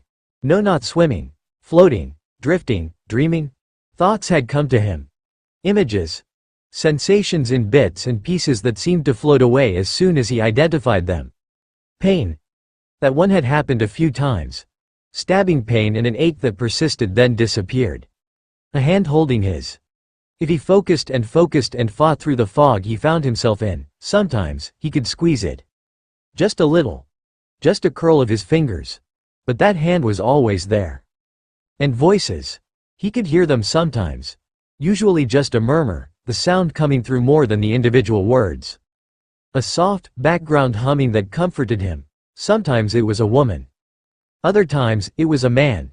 Both were comforting, and sometimes, he would catch words. Words like, love, and, promise, and, okay. They were words that he didn't know the meaning of, but he liked them. Felt comforted by them. Because he didn't know where he was. Didn't know why he was standing or drifting or floating in a fog that he couldn't escape. Nothing made sense, and that in itself was a weird feeling. Things always made sense to him. Almost always. So he would try to puzzle them out. To remember how he'd gotten to a place where there was only fog. But every memory he reached for slipped away like smoke, disappearing into the fog. And he was so tired, too tired to keep reaching. So he just was for a while. Just existed. Waited. Because someone would get him, right? People touched him. Moved his arms. Moved his legs. Washed him. Warm water on his skin that felt nice but also strange. Because something about that was different. Did other people wash him?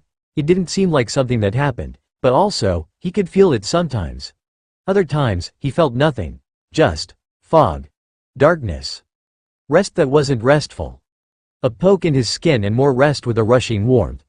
Something in his throat that scratched and hummed but that he couldn't fight. He didn't know how long the fog held him, but then, he was aware. A voice. Speaking to someone else that he could barely hear. The words were too far away to catch, but he could make out some of them. Kid. Steve. Those meant nothing to him. He reached out with his mind, trying to remember what they might mean.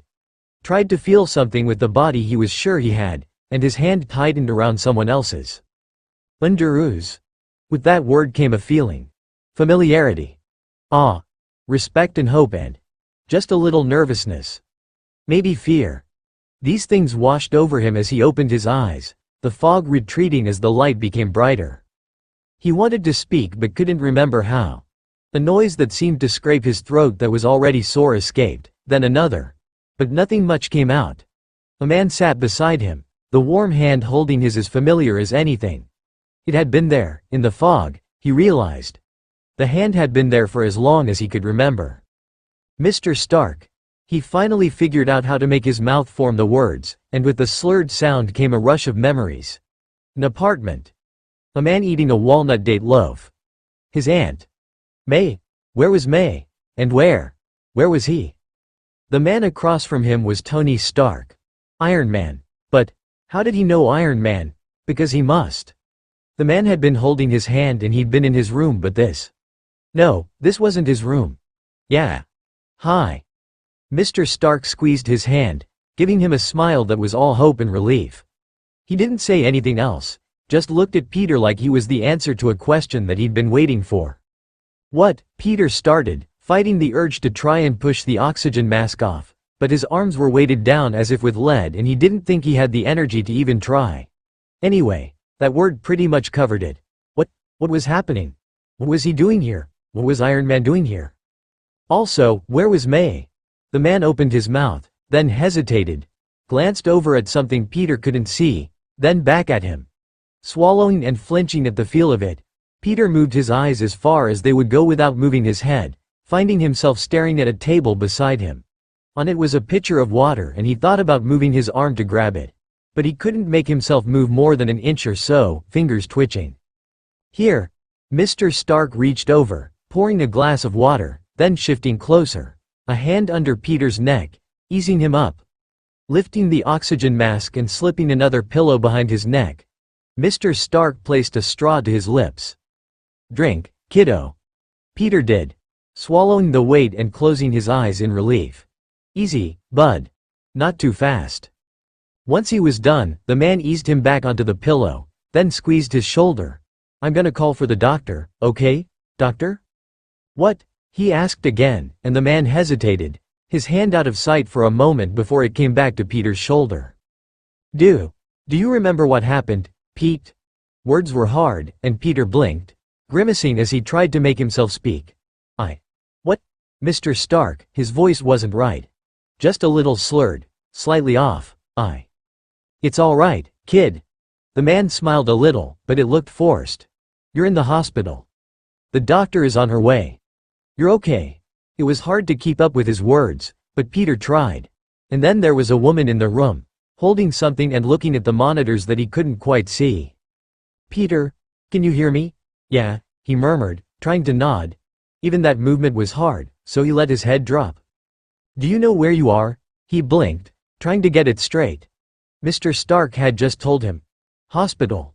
The man at his side smiled, letting out a breath, and the doctor nodded. That's right. You're in a hospital. Do you remember what happened? No. Do you know this man? She asked, gesturing to Iron Man. Mr. Stark. That's right. How do you know Mr. Stark? He was at my apartment. Peter slurred a little, the words hard to form, and some of the relief slipped from Tony Stark's face. Still, when the doctor looked at the man, he nodded. Okay. She smiled, moving a little closer to the bed. That's right. Is that all you remember? Nuts, he murmured, fingers twitching around the warm hand holding his. It made him feel safe, he realized. Comfortable. Turning his head a little, he stared up at the man who was watching him as if he might disappear. Bread. He could picture the thing in his mind, and he screwed up his face in frustration, unable to make the words happen. Bread, he repeated, but before the doctor could speak, Mr. Stark cut in. Walnut date loaf, he said with a half smile. His aunt gave me a piece of walnut date loaf when I first came to his apartment. That's right, kid. Do you remember why Tony was at your apartment, or how you were injured? Peter shook his head, just a little. It was impossible to do any more. It scared him that he couldn't remember, and Mr. Stark must have seen that in his face. It's all right, Pete. It's okay if you don't remember. We can fill you in when you're feeling better. Where? Peter started, his tongue feeling thick and clumsy. It was irritating, and he felt a rush of frustration before a thumb rubbed over his knuckles, gentle and persistent. May? Your aunt was just getting some rest. But she's on her way. She'll be here soon. She's okay? He asked. Those words were a little easier. She's fine. Just tired. Peter wanted to ask how he'd been hurt. Wanted to know what had happened. But the doctor was talking to Mr. Stark. Then she was taking his blood and checking his eyes and feeling his head. And he was being given more water. Through it all, Mr. Stark held his hand. Stayed at his side. Gave quick, reassuring smiles when Peter looked at him. Gave the occasional, "You're doing great, Pete," right when Peter started to worry that they couldn't take any more. The footsteps coming down the hall were too fast, and Peter narrowed his eyes, turning his head as best he could to catch a glance at the door. Mr. Stark looked up too, and eased his, giving him a smile when Peter jerked his head up to look at him. Just getting out of the way, Pete. The man told him, and then May was there. May was crying. Peter stared wide-eyed at the ceiling, struggling to get an arm up and around his aunt who was leaning over his bed, her cheek next to his, her hands hovering over his shoulders. Baby? She asked, voice cracking, and he flinched at the sound of her voice. She sounded exhausted and desperate and so sad. Peter? Hey, May. He all but whispered, closing his eyes when her whole body shook with a sob. Oh God. Peter, she whimpered, holding him so carefully. Then her head shot up as she spun to face the doctor who had taken a step back. Is he okay? He's awake. Is he okay? We're going to need to get another MRI, but it seems as if he is aware of what is going on and he is retaining information. He does not remember the car accident, but that's not uncommon with traumatic brain injuries. But I believe we can remove the oxygen mask now. It was just a precaution after the surgery. May? He asked, and her head shot back over to him, interrupting whatever the doctor had been saying. Car accident. He had no idea what she was talking about. Yeah, baby? You okay? She softened, placing a hand against his cheek. Of course. What happened? She pressed her lips together, then turned to the doctor. Peter couldn't turn his head again. He was too tired, too exhausted to keep up with all of this moving. Sinking into the bed, he blinked heavily while the doctor and May looked at one another, probably communicating something he couldn't catch. There was a car accident. You were at an internship conference over here with Mr. Stark. In the car with his driver, and you. Happy. Peter realized, the knowledge coming to him out of nowhere. May hesitated, but Mr. Stark nodded. That's right. He told Peter with a grin. We call him Happy. Don't know why. We should call him Grumpy.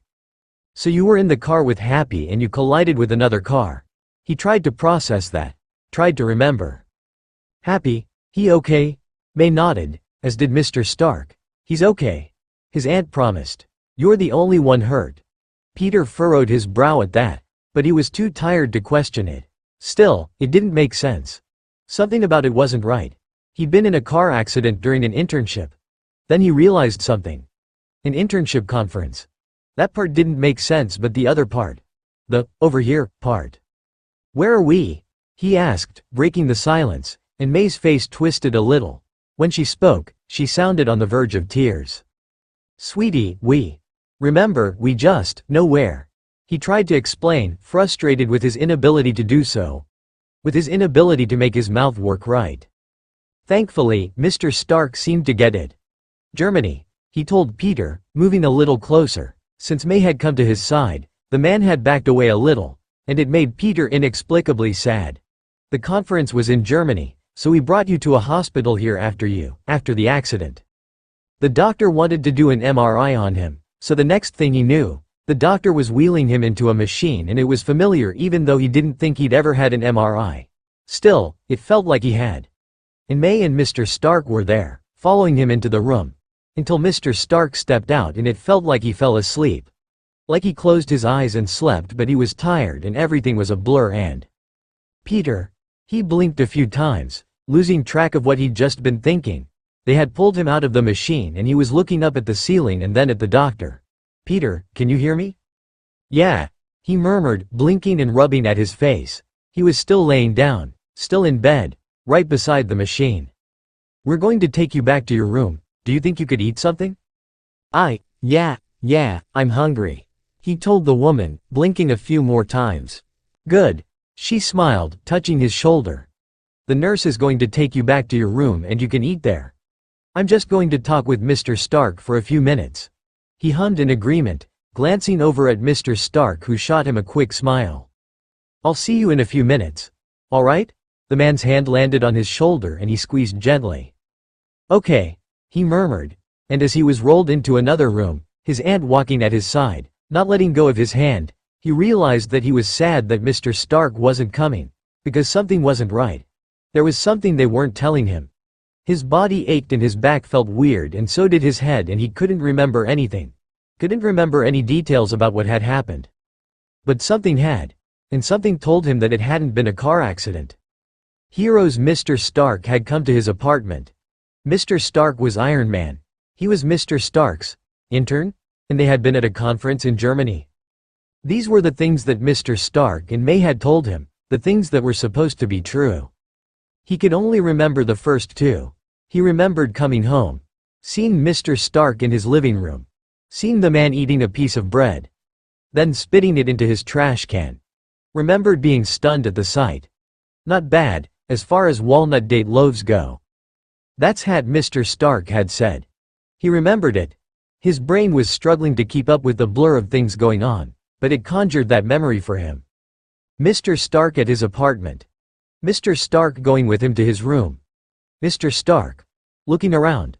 That's when things got kind of fuzzy. Something about spiders. Something about clothes. Why had Mr. Stark been in his room? Or at his apartment, for that matter? He hadn't applied for an internship, had he? Why would he forget something like that? And it wasn't like he didn't want an internship with Tony Stark. But the opportunity had never come up. At least, not for high school sophomores. So, what had it been about clothes? Or a suit? It was like something on the tip of his tongue, but he couldn't quite get there. "Baby?" May asked, reaching out and touching his face. "Are you okay? How are you feeling?" "I'm okay," Peter promised, even though the more he tried to remember, the more the faint ache in his head turned into a pounding pain. He didn't want to worry her. Didn't want her to be afraid, because that's how she looked. Afraid. Like he might disappear at any moment. He hated it when May worried. Hated it when she freaked out. Because then he freaked out. And he didn't feel like he had the energy to freak out. His whole body felt heavy and vaguely painful. Peter was back in his hospital room. With May. Just the two of them. But something made him think that there were more people involved than just them and Mr. Stark. He had vague memories, but they made no sense. He tried to take stock. Tried to feel out how badly he was injured. His sides hurt, but not too bad as long as he stayed mostly still. His shoulders and wrists and hands all still worked. It was only when he tried to wiggle his toes that he felt the dull pulling in his back. Nothing happened. Trying again, this time hoping to bend his knees, he hissed at the pain in his back, dropping his head back and closing his eyes. "Peter?" May asked, reaching out and touching his arm, sounding so tired and frazzled and afraid, but he couldn't help the tears that pooled in his eyes, one spilling over onto his cheek. "I can't," he started, the words small and childlike as they escaped his mouth. "May, why can't I move my legs?" She stroked his cheek, a finger wiping at a tear that fell. "You hurt your back in the car accident." He hurt his back. The words were so innocent, but they meant so much more. He'd hurt his back. So, what now? Would he Would he be paralyzed? Would he be able to walk again? The thoughts were too scary to put into words, and May must have been able to see that in his face because she tapped him on the cheek. "You're going to be okay," she whispered when he met her eyes. She'd been crying, he realized with a pang of regret and guilt. So he should stop. He had to stop crying and tell May that it was okay. That he'd been fine. But he could feel his face crumbling, sobs breaking through, and his aunt pulled him into her arms, rocking them just a little. "It's okay, baby. It's going to be okay." He must have dozed on her shoulder because the next thing he knew, she was shaking him a little, a hand running through his hair just like it had when he had been little. She and Ben had been such good parents. They'd loved him so much. And even though he wanted Ben, even though he wanted his uncle back, he loved May just as much. "Peter, sweetheart, do you think you can eat something?" He nodded, wiping his eyes and trying to sit up. She slipped an arm around him, bracing him and putting another pillow behind his back so that he could sit up. On the table beside him was a covered tray, and May wheeled the table closer, swinging it out so that it was resting right in front of him. Lifting the tray, she revealed a chicken breast and a fruit cup, along with some vegetables that looked like they would taste like rubber. They did. Still, he ate the food, chewing and swallowing because he knew that it would make May happy. She watched him like a hawk, even though she was trying to pretend she wasn't by tapping away at her phone. He knew better though. She kept glancing over at him. Lips pressed in a straight line. Her typical worried look. He wanted to tell her that he loved her. That he was so sorry that he was worried. But he didn't know if the words would come. He could see them in his brain. Could think them. But when he tried to open his mouth to speak, something went wrong. He didn't want to think about that. Didn't want to think about the fact that he couldn't speak or move his legs without the burning pain. He just wanted to know what had happened, what had really happened. But on the other hand, Peter didn't know if he really did want to know, because he couldn't move his legs. Couldn't make his mouth work right. And he was scared. So scared. But he couldn't let May know how scared she really was. So he ate the food, then dropped his head against the pillow, claiming to be tired. She placed a hand on the top of his head, nails scratching ever so gently over his head. His mostly bald head, another thing he didn't want to think about. "May, can I speak with you for a moment?" Peter heard someone ask, and when he pried his eyes back open, he found that it was his doctor. Helen. Something. He closed his eyes, letting his head rest on the pillow. He wanted to go home. He wanted to be back in his own bed and he wanted to be able to get out of bed and talk normally and not be so confused. And then something touched his hand and he jumped a little, blinking over at the man that had appeared seemingly out of thin air. "Sorry, Pete. I thought you were asleep." Mr. Stark pulled his hand away, but Peter wanted him to hold his hand, because he'd been there. He'd been holding Peter's hand. He must have been. Because it felt like the most familiar thing in the world, but he had no idea to ask. The man seemed almost embarrassed, eyes dropping as he sat back in his chair. You were. Peter closed his eyes, the frustration only making it harder, and a hand landed on his arm. Thumb rubbing a little across his wrist. "You were here." He managed. It wasn't what he wanted to say. Mr. Stark seemed to understand, though. "Yeah, I've been here the whole time. Had to make sure my intern was okay." Intern? That still didn't sound right, Pete. I can't. It's hard to talk," he wanted to say. Hard to move and hard to remember and just hard. "I know, kiddo." The man's voice was soft, compassionate. "You suffered a traumatic brain injury. Dr. Cho says that it's going to take some time before you're completely back to normal. Until then, we're going to work on it, okay?" "We." Mr. Stark had said, "we." As in, he was going to help, stay with him? Wasn't he busy? "I can't move."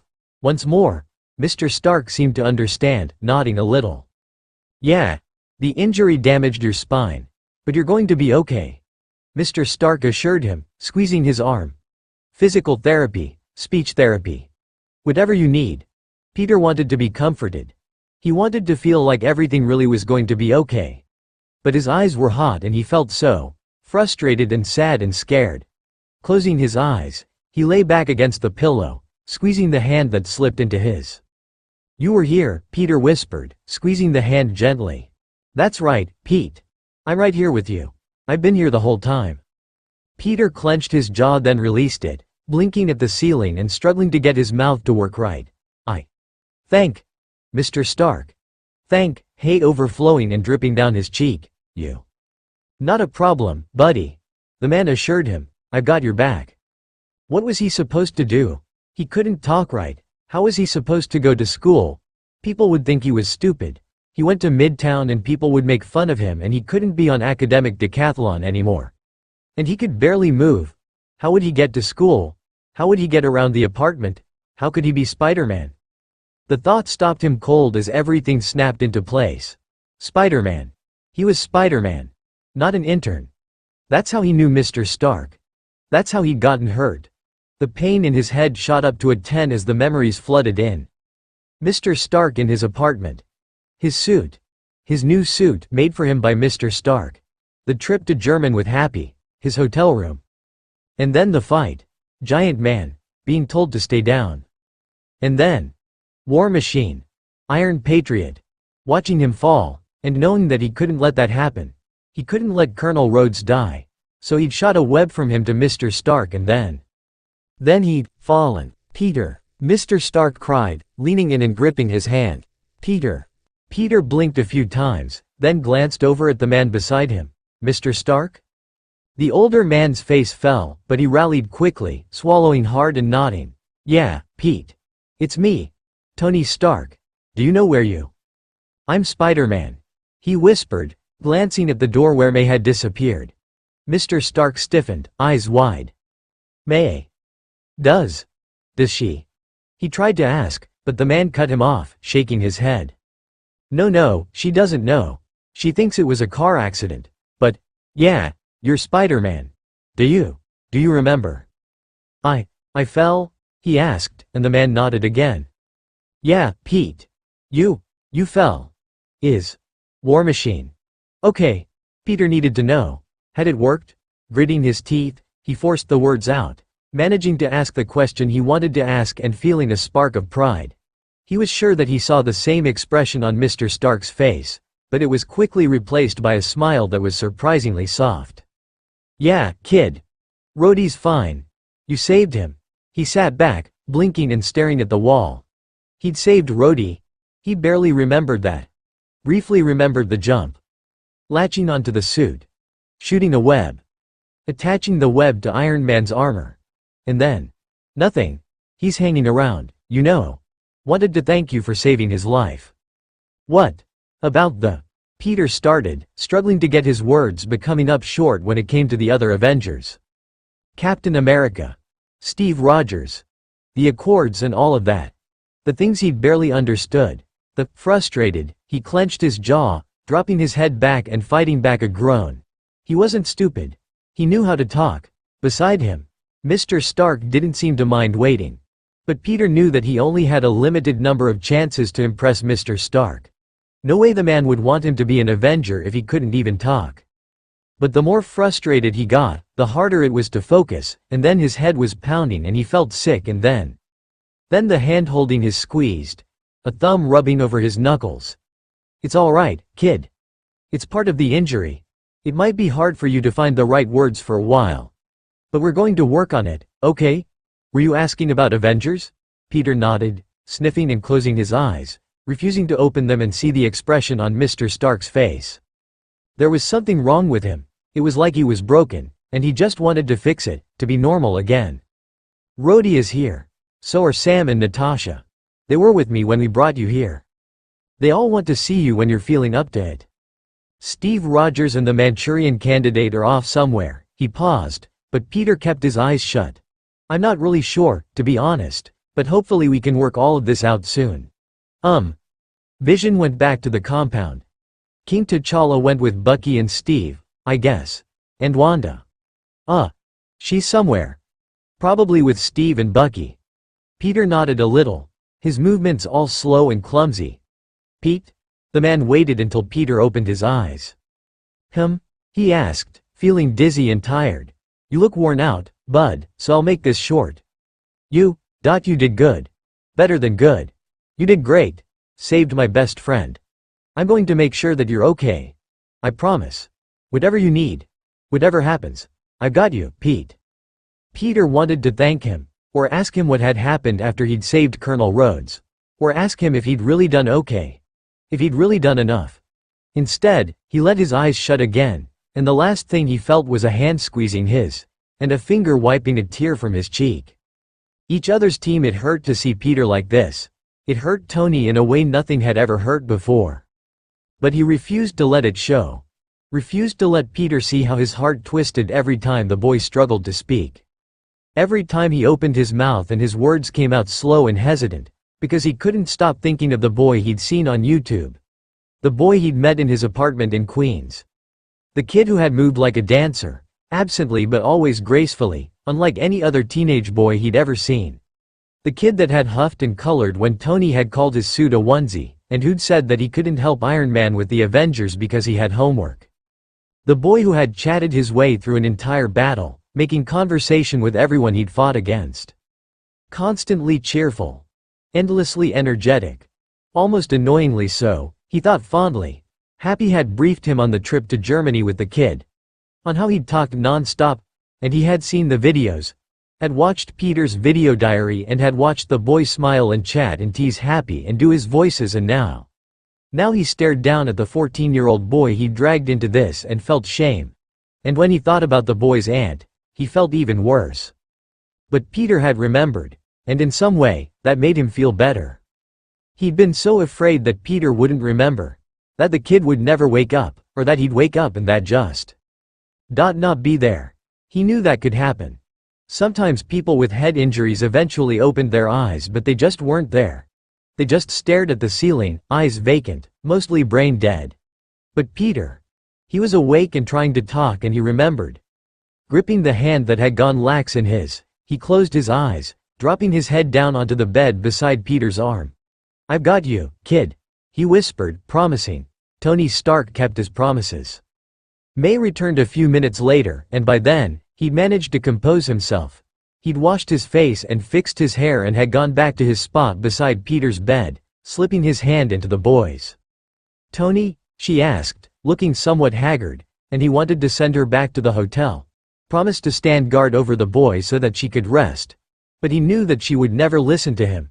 She never finished that sentence. He figured that she was too afraid to ask and have the answer be bad. He was awake for a few minutes, but he just fell asleep again. His vitals looked good, though. She nodded, pressing a hand to her mouth and smiling a little as she took her seat on Peter's other side. "How are you?" "I'm fine," she promised, taking Peter's other hand. "How is he?" "He's going to be okay," Tony promised. "It's going to be a lot of work, but he's going to be okay." He wanted to keep telling her. Wanted her to know that Peter was going to be okay. He needed someone else to know that. Because if he started to lose hope, he would need someone to tell him that Peter would be okay. Tony stood then, squeezing Peter's hand before placing it gently back on the bed, pulling the blanket up to cover him. He wasn't sure what May and Helen had been talking about, but he wanted to find out. Plus, he figured she could use some alone time with the boy, especially since she was sitting in the chair that reclined, and could hopefully get some sleep. Moving to the closet, he grabbed an extra blanket, draping it over the woman who smiled at him. "Get some rest," he urged. "He'll probably sleep for a few hours." Helen said that he's healing very well. "It's amazing," she says with his kind of injury that, she pressed her lips together and shook her head. "I can't thank you enough. For getting Dr. Cho and for staying with him and." Tony waved her off. "He's a great kid. Did a great job with the internship, and I feel responsible."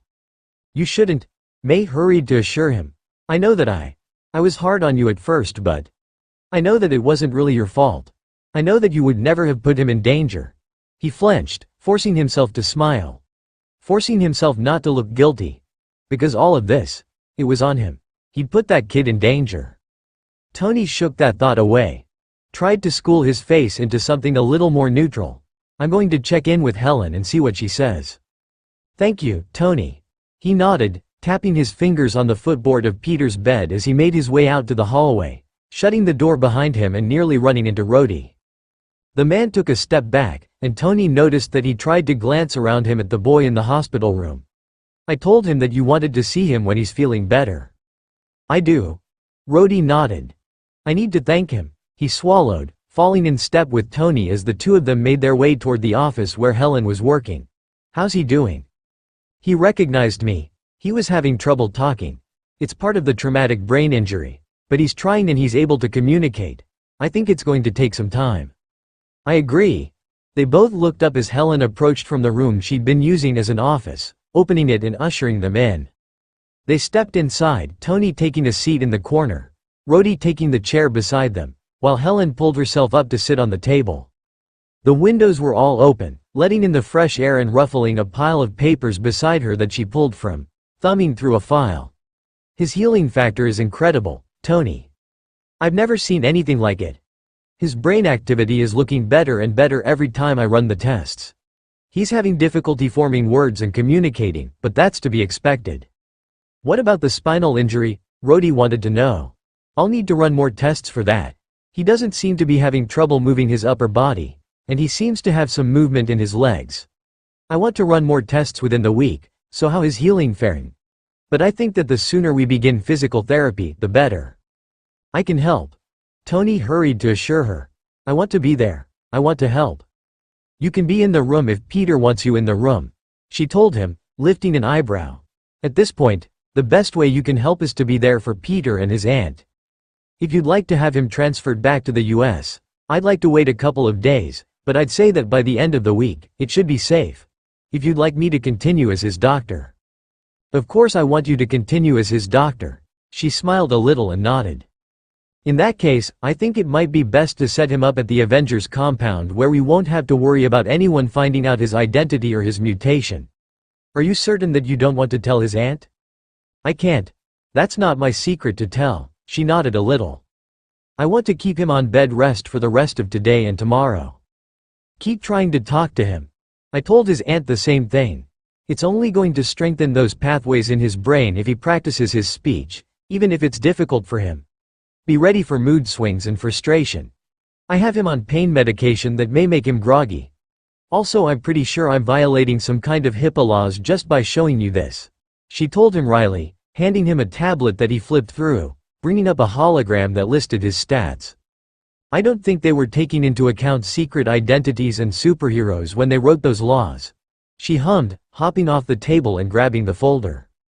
Tony took the tablet back to the hotel, Rhodey following along, and, giving in to Pepper's demands, he ate dinner with her, just the two of them, as he updated her on Peter's condition.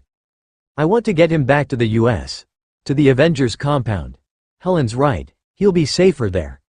No doctors to poke around or find out about his secret identity. The two were having room service in their hotel room, backs against the headboard, stretched out in bed. It was almost like a vacation. But he couldn't quite stop thinking of Bo. And the rogue Avengers and all the other shit he needed to try and fix. I can talk to his aunt. Start making arrangements. We can go in your jet. He nodded and she pulled out her phone, probably doing just that. Making arrangements. Taking care of everything. He had some things of his own to take care of. He spent the rest of the day on the phone with T'Challa while Sam made some calls to the rogues, hoping to get some things settled once and for all. Steve was apparently open to talks, as long as Bucky Barnes was involved, which Tony wasn't completely sold on, especially not with Peter at the compound. Still, he was willing to negotiate, as he told Sam, and promised that they'd be safe hiding out at the compound if they needed to. Pepper convinced him to give Peter and his aunt some time together, but he could only manage to stay away until the morning. After showering and scarfing down some breakfast, he hurried down the street to the hospital, making his way to Peter's room where he found the boy half sitting up, propped against the bed and the pillows, head turning as soon as the man stepped into the room. Hey there, Pete. He greeted, looking around for May. How are you feeling? The boy shrugged, eyes downcast, and Tony felt a pang in his chest. Still, he didn't let his worry show. Where's May? He wondered, dropping into his chair. Bree. Peter's mouth twisted and he gritted his teeth, trying to force it. Tony just waited, face open and curious. Never impatient. Never upset. Break, Peter sighed, closing his eyes. Food. He finally slurred, defeated. Tony reached out, placing his hand over Peter's, and as if on instinct, Peter turned his hand over and gripped his. Tony tried to remember the last time someone had sought him out for comfort like this. Had wanted him to stay with them, and, other than maybe Pepper once or twice, came up empty. He felt something for this kid, something a little too close to love. Dot and he both feared this development and almost welcomed it. He knew that Peter was a good kid. He knew that Peter wanted to get to know him and to be mentored by him. He also knew that Stark men messed things like this up. Still, he pressed on, not ready to give in to that fear just yet. He could be better than his father. He could break that cycle. He was Tony Stark. He built his first Iron Man suit out of scraps in a cave. He could get close to a kid. I thought I'd give you guys some space yesterday. Did you sleep okay? Peter nodded. Good. Helen says that you seem to be doing a lot better, so we have your spider healing to thank for that. The boy nodded again, eyes downcast, and Tony wondered how he could draw him out without making it obvious. So, I was thinking, we try to get you back to the States by the end of the week, and once you're all healed up, we get started on that internship. Peter furrowed his eyebrows, glancing around the room as if Tony could be talking to anyone else. Internship? He asked, managing the words fairly quickly compared to breakfast. Well, yeah, kid. You've certainly proven yourself. Plus May already thinks you have an internship with me, so we might as well make it official. Maybe Fridays? I don't want to interfere too much with the whole patrolling thing. He told him, lowering his voice so no one would overhear. Peter closed his eyes, pulling his hand out of Tony's and turning away a little, and Tony frowned, leaning in. Kid? You don't have to, he started, taking deep breaths as he focused on getting every word out. To do. This. What are you talking about, Pete? Don't have to do what? Wasn't. Your fault. Peter slurred, voice soft and sad, and Tony flinched. Pete, you don't even can. No me. The boy all but whispered. You can street. Stop. Preet.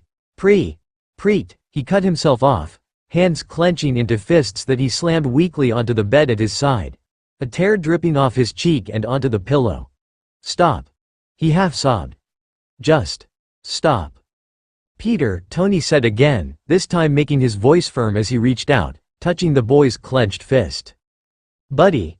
Look at me, please, he implored, and Peter glanced over, not meeting his eyes. I'm not pretending, Peter. I'm not pretending to care about you. I'm not pretending to want to offer you an internship. I'm not pretending to be impressed by you. You saved Rhodey. You did a great job. But more than that, you're a smart kid. I've seen your schoolwork and your science fair projects. I've seen the web formula you designed yourself. You're practically a genius, kid. Not anymore, Peter told the ceiling. Tony made a buzzer sound with his mouth, making Peter jump. Wrong. You suffered from a traumatic brain injury. It's causing you to have trouble speaking. That just means we'll have to work to fix it, but it doesn't mean you're any less intelligent. You're the exact kind of hero I want on my team, Underoos. You got me? Peter continued to stare at the ceiling, another tear dripping down his cheek. I'm not pretending. I didn't just track you down because I thought Spider-Man could help me out. I tracked you down because Peter Parker is one of the smartest kids I've ever met. And I'm sorry that we've gotten off to a rough start and that I dragged you into a fight that got you hurt. But I'm not sorry that we met. You're the real deal, Peter. The boy finally looked at him, eyes red-rimmed and afraid but also hopeful, and Tony clasped his shoulder. I'm going to get you through this. I promise. And after I do, we'll get started on that internship, deal? The boy swallowed, then his lips twitched into a small smile. Deal. Let's get physical. Peter gripped the rails on either side of him, careful not to squeeze them too hard and break them like he had the first day of his physical therapy. He hadn't wanted to hold onto anyone's hand or arm, not even May's. In fact, he didn't want May in with him when he did physical therapy at all, not back in Germany, and not now that he was back at the Avengers compound. May got upset. May cried. And when she cried, he cried. Closing his eyes, he focused on moving one foot forward, ignoring the twinge in his back. Ignored memories of making his aunt cry and struggling through the first days of speech therapy with a special doctor that Mr. Stark had brought in who showed him flashcards and prompted him to repeat after her, and he pushed it all away. All he wanted to do was walk from one side of the parallel bars to the other. It was probably 15 feet. Still, Peter had to push back irritation and frustration and just walk. He was lucky, so lucky, he knew it, even without being told. Mr. Stark and Dr. Cho had set him down before his first physical therapy session with Sam Wilson, showing him an X-ray of his spine the day of his injury, and the X-ray taken just the day before. It was incredible. If you weren't enhanced, you would be paralyzed. No question about it. Dr. Cho had told him, voice kinder than her words. Your spine is healing itself at an incredible rate, but it's still going to be hard. I can't say how quickly you'll be back on your feet. That's where Sam came in. The man had come into his hospital room, sans wingsuit and mask, and had held out a hand, shaking Peter's. Nice to officially meet you, kid. I'm Sam. Peter. He greeted, glad to at least be able to say that word without issue.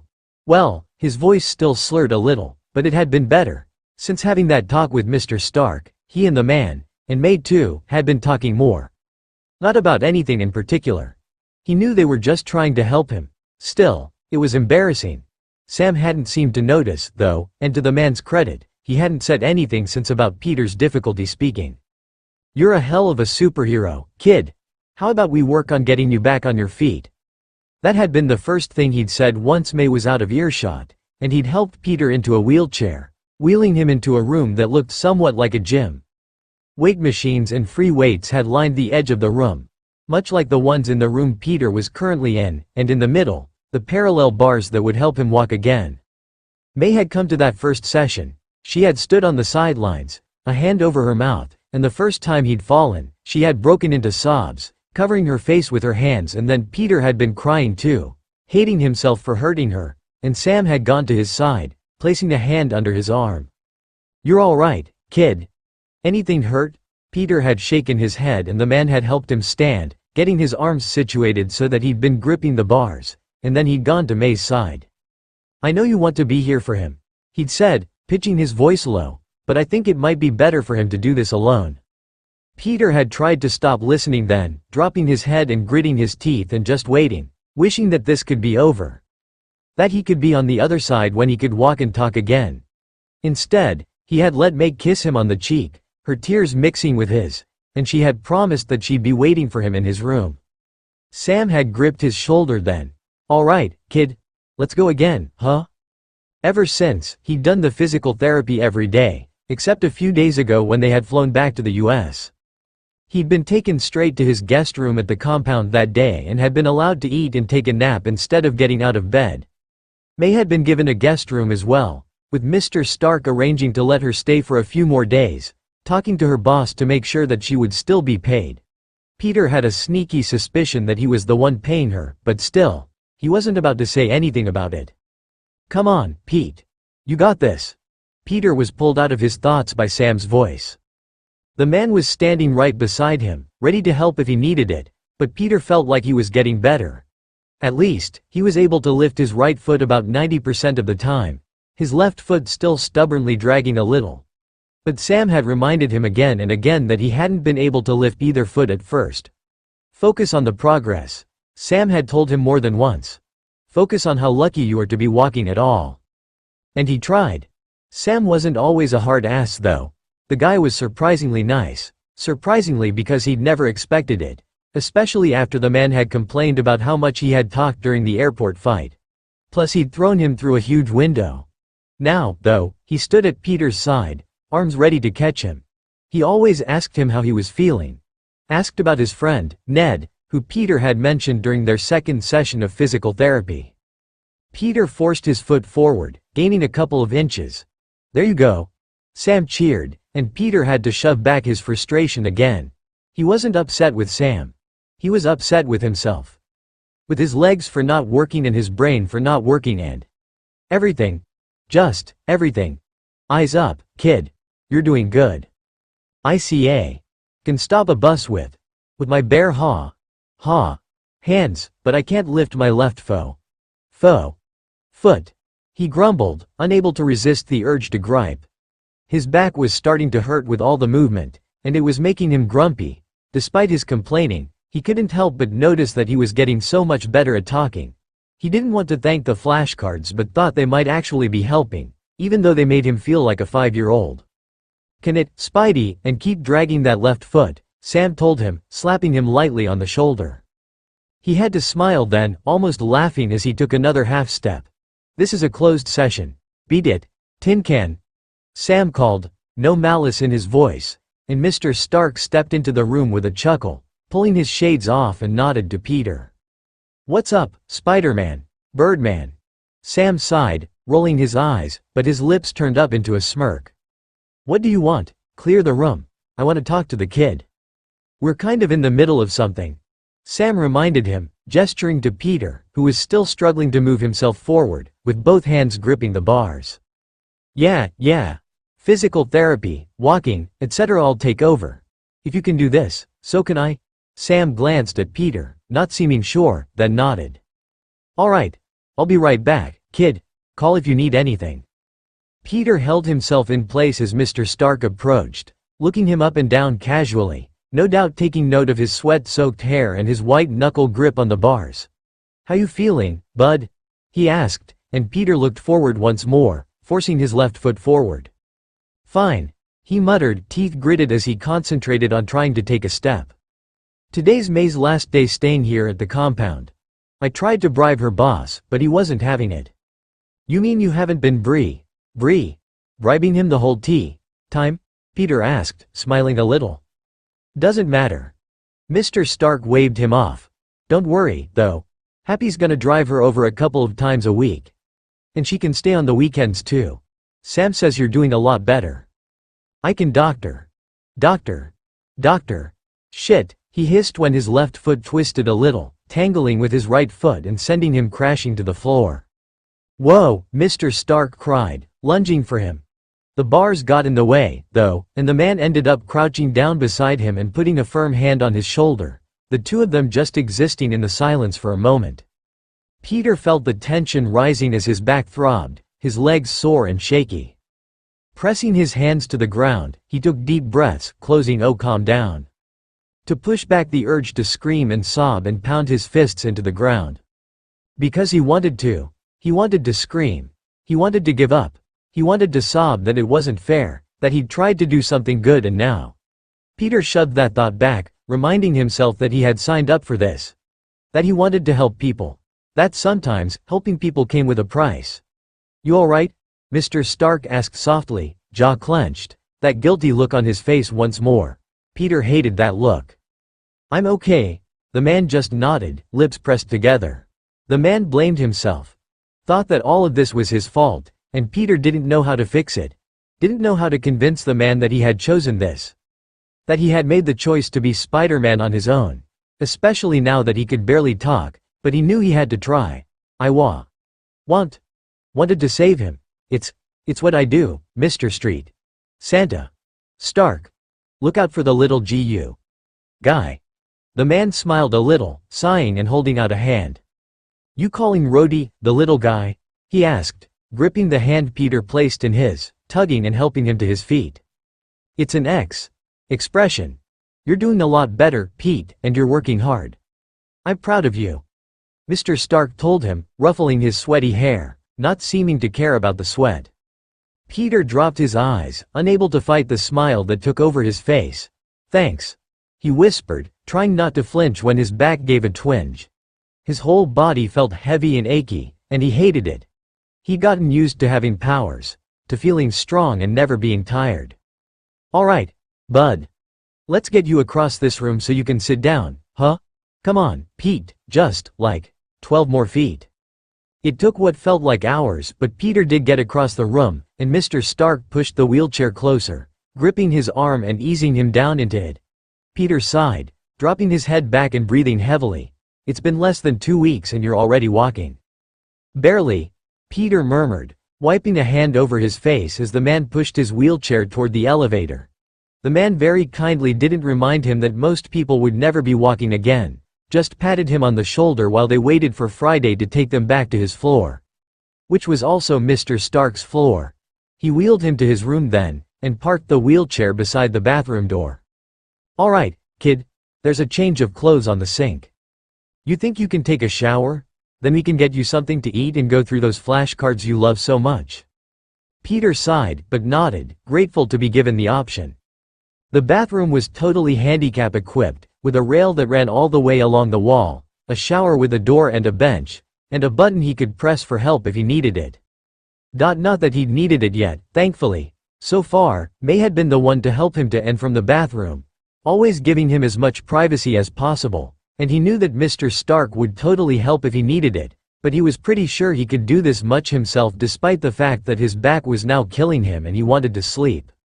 It took a lot longer than it usually would, but in the end, he was able to do just about everything himself.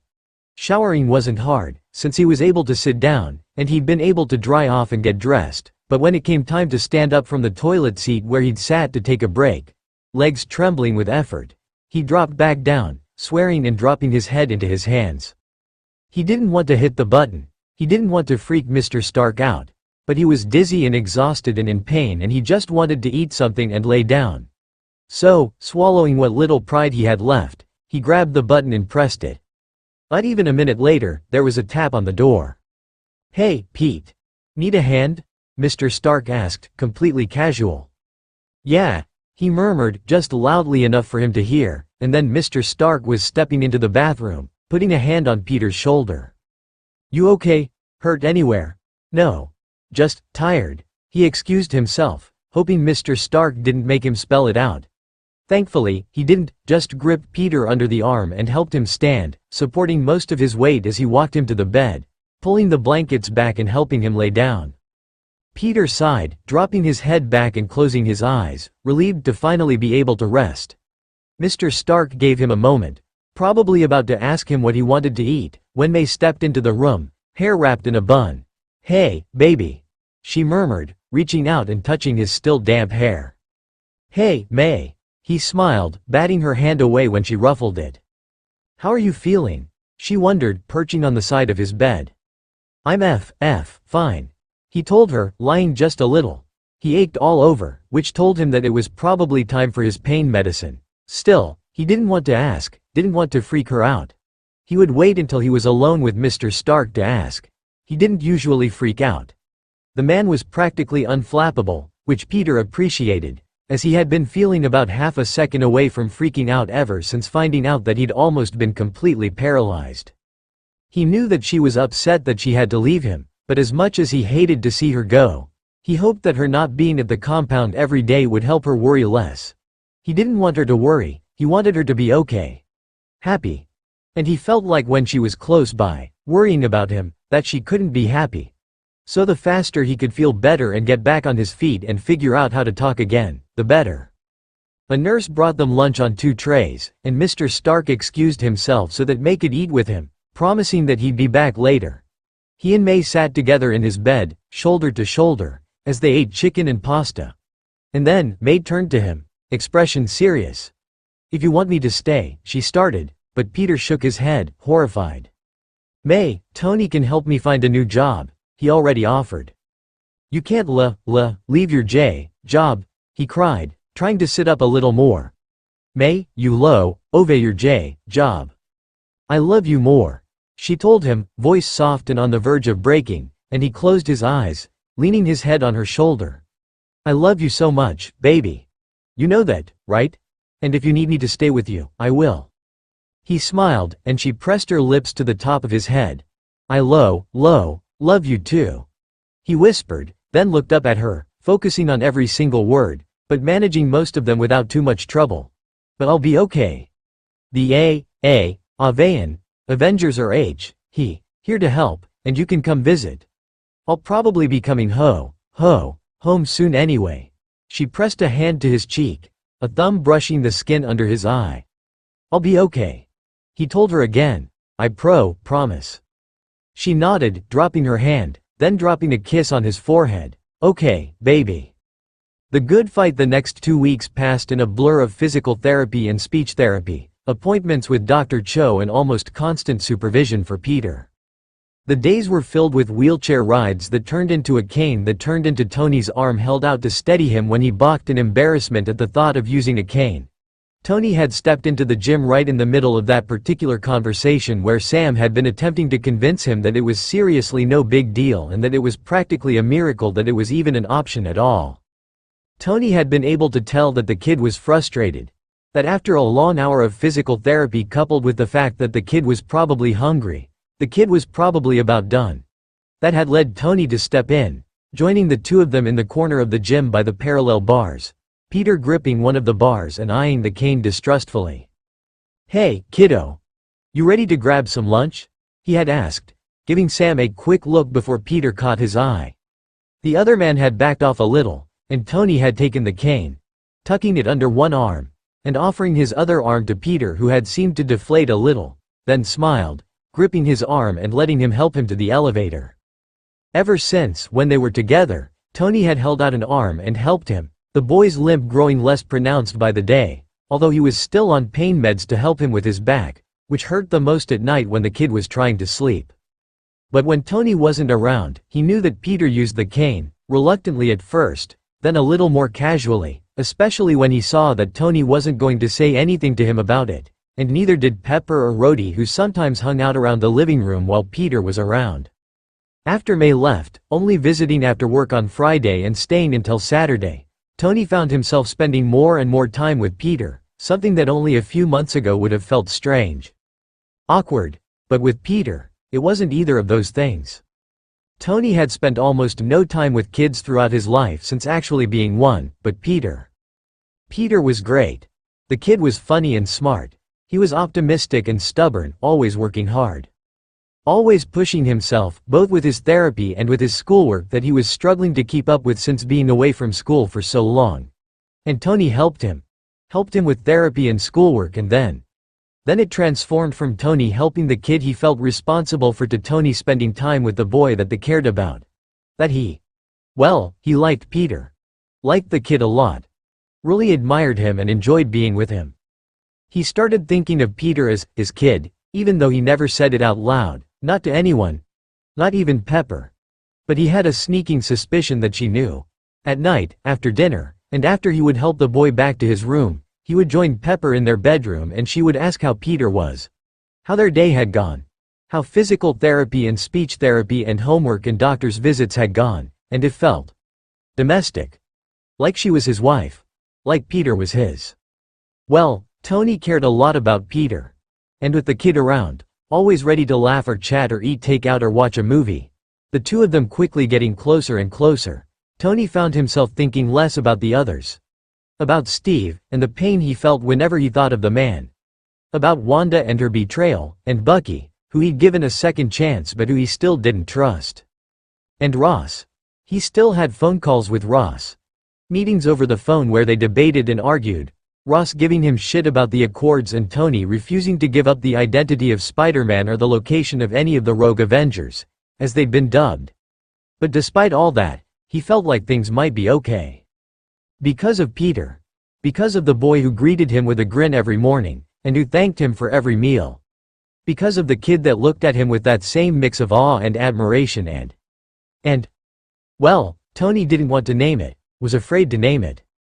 In the beginning, when this had first happened, he'd planned on giving him an internship. Had planned on mentoring him. Had planned on putting Happy in charge of him and then keeping his distance. But it was going beyond that. Beyond mentorship and beyond just a billionaire superhero and the young vigilante he kept an eye on. It didn't bother him at all, he had thought it would. Tony had thought that this kind of relationship would freak him out. That it would be too much and that he'd turn into his father. But he hadn't. He was patient with him. Had found a seemingly endless well of patience for the boy. It didn't matter if they were working on his speech or if he was helping Peter with his homework when the kid was having a bad day and just couldn't get his brain to work or his eyes to focus. On those days, he would lead the boy to the living room, sitting him down on the couch and turning on a movie. At first, Peter had given him wary, almost uncertain looks, like he couldn't quite understand this new relationship he found himself in. But then, little by little, Peter would relax, eventually resting his head on Tony's shoulder, the man wrapping his arm around him. The kid had even fallen asleep on him once or twice. And Tony would always promise that they'd get back to it. That Peter would be okay. That everything would go back to normal. And then a month had passed. Peter was in a sweatshirt and sweatpants a month to the day after his accident, his back against the arm of the sofa, wrapped in a blanket, while Tony sat a few feet away, going through their deck of flashcards, the boy growing more frustrated by the second. Al. Tony held up the card, watching the boy across from him on the couch struggle, feeling his heart drop a little. Peter has been doing good. Better every day. But he still got hung up every once in a while. And Tony could see the frustration growing. Sometimes the kid could get a handle on it before he gave up. Other times, he would slam his hands down on the nearest surface, jaw clenched, sometimes even letting out a shout of irritation. Once, the week before, he had started to throw his head back against the wall, stopping only when Tony had lunged to slip a hand behind his neck to protect his head. Easy, Pete. I know you're frustrated, buddy, but you already have a head injury. Let's not add a second one. The boy had nodded, looking vaguely ashamed, and Tony had put away the cards for the day. Now, a few days later, the kid stared at the card, eyes narrow with that familiar frustration. Al, why is that a CA card? I've never even seen a fuck language. Tony teased gently, hoping to ease the tension. Fucking alpaca.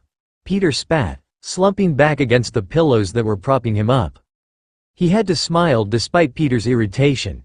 It was comfortable sitting on the sofa with Peter, who was leaning against some pillows on the opposite side, the TV humming behind them. Tony had thought that it would distract him, but apparently it helped the kid relax to have some background noise when he was trying to get his mouth to cooperate with his brain. The kid was doing great with physical therapy, working hard to get his legs to work for him again. And it was going well. Sam assured him that the kid was making progress every day. His hard work was paying off. But Peter still had trouble. Still struggled to walk. And to an extent, to speak. Despite hours spent going through flashcards and working through speech therapy, the boy still stuttered sometimes. Still had to close his eyes and concentrate, and sometimes he abandoned his words altogether, giving in to the frustration that would have made Tony give up ages ago. Those were the times that Tony would sit beside him, either in a chair or on his bed, and place his hand on Peter's. Take a breath, buddy. It's okay. Just take a minute. At first, Peter had given hoax, not seeming to understand why Tony was even there. He'd never come out and asked. Still, as time had gone by, he'd stopped giving him those looks. Had started just taking a breath, as suggested, and nodding, and then trying again. When Tony had found this kid on YouTube, he'd never dreamed that he would soon be spending hours with him, running through flashcards, helping him walk, or just being together. But this kid was something special. Someone Tony wanted on his side. Alright.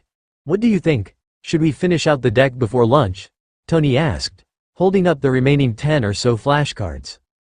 I hate you. It was said with more exasperation than actual irritation, his lips quirking into an almost teasing smile.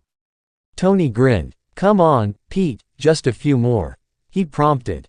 The boy sighed again, then nodded. His frustration seemed to disappear as soon as it had come. He was an optimist, Tony had to give him that.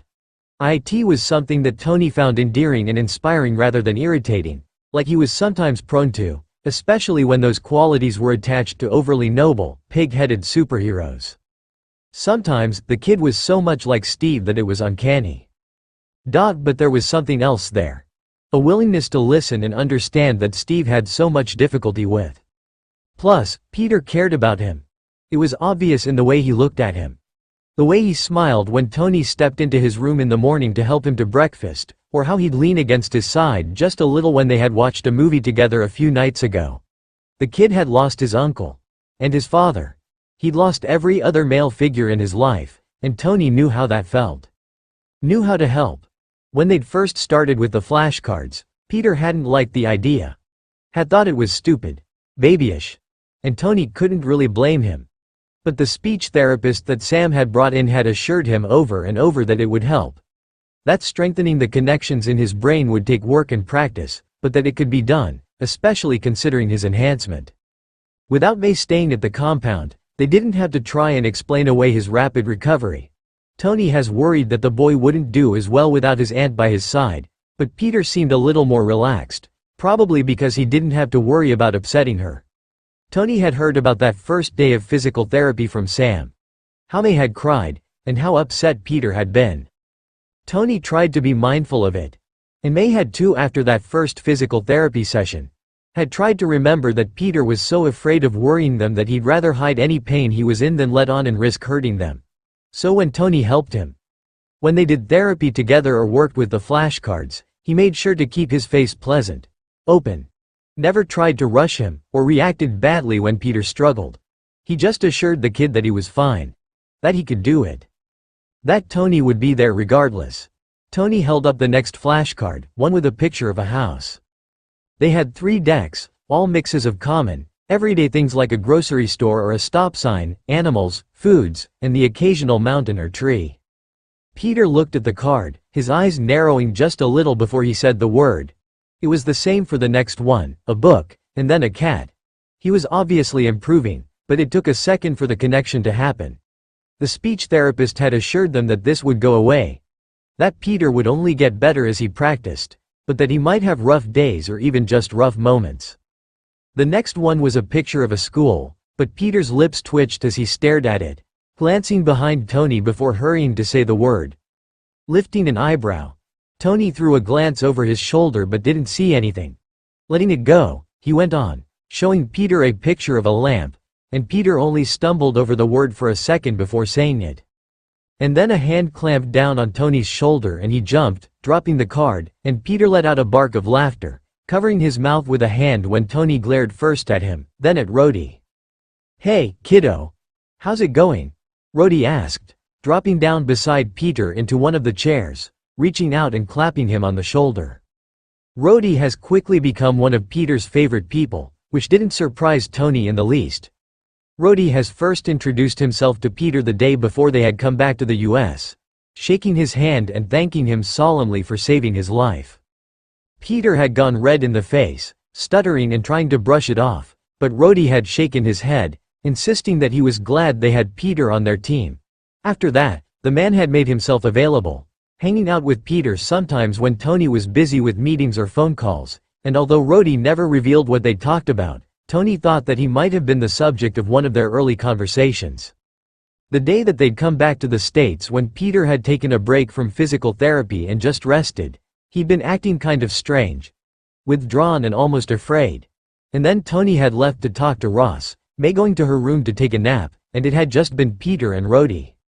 Tony had returned later, finding Peter and Rhodey on the same sofa, his hand on Peter's shoulder, and the boy's eyes had been red-rimmed, like he'd been crying. Immediately, Tony had been worried. "Everything all right?" he'd asked, hurrying over and looking between them. "Pete, you need your pain meds?" Peter had smiled a little then, seeming almost relieved. "I'm fine," he'd promised, voice soft and tentative, and Tony had put a hand on the back of his neck, leaning in to get a better look at his face. Rhodey had given no clues as to what they'd been talking about but had only promised later that the kid would be fine, and that Tony should just keep doing what he was doing. "Hi, Rhodey," Peter greeted with a grin, and Tony rolled his eyes. It had taken exactly one request for Peter to call him Rhodey, and the kid had stuck to it pretty well. Then again, Tony hadn't asked Peter to call him by his first name. Not that he'd mind. That's how he'd introduced himself in the first place. But there was something so endearing about the kid when he called him Mr. Stark. He didn't know if he was ready to just give that up. He was such a good kid. "You guys about done? I was thinking we could order takeout." "I'm in the mood for pizza." Peter nodded, then gave Tony a sheepish smile. Questioning. Hopeful. Like Tony was his parent. Like he got to decide what Peter ate. Like Peter was letting him into his life and idolizing him and caring about him, and sometimes it was too much. Sometimes he felt overwhelming waves of affection for this boy that he hadn't even known for that long but who was so good and who obviously wanted to be like him but who was better. "Can we get pizza, Mr. Stark?" Tony gave a put-upon sigh, pretending to roll his eyes, making Peter laugh. "Fine. But we're also ordering salad. You've barely had a vegetable since you got here."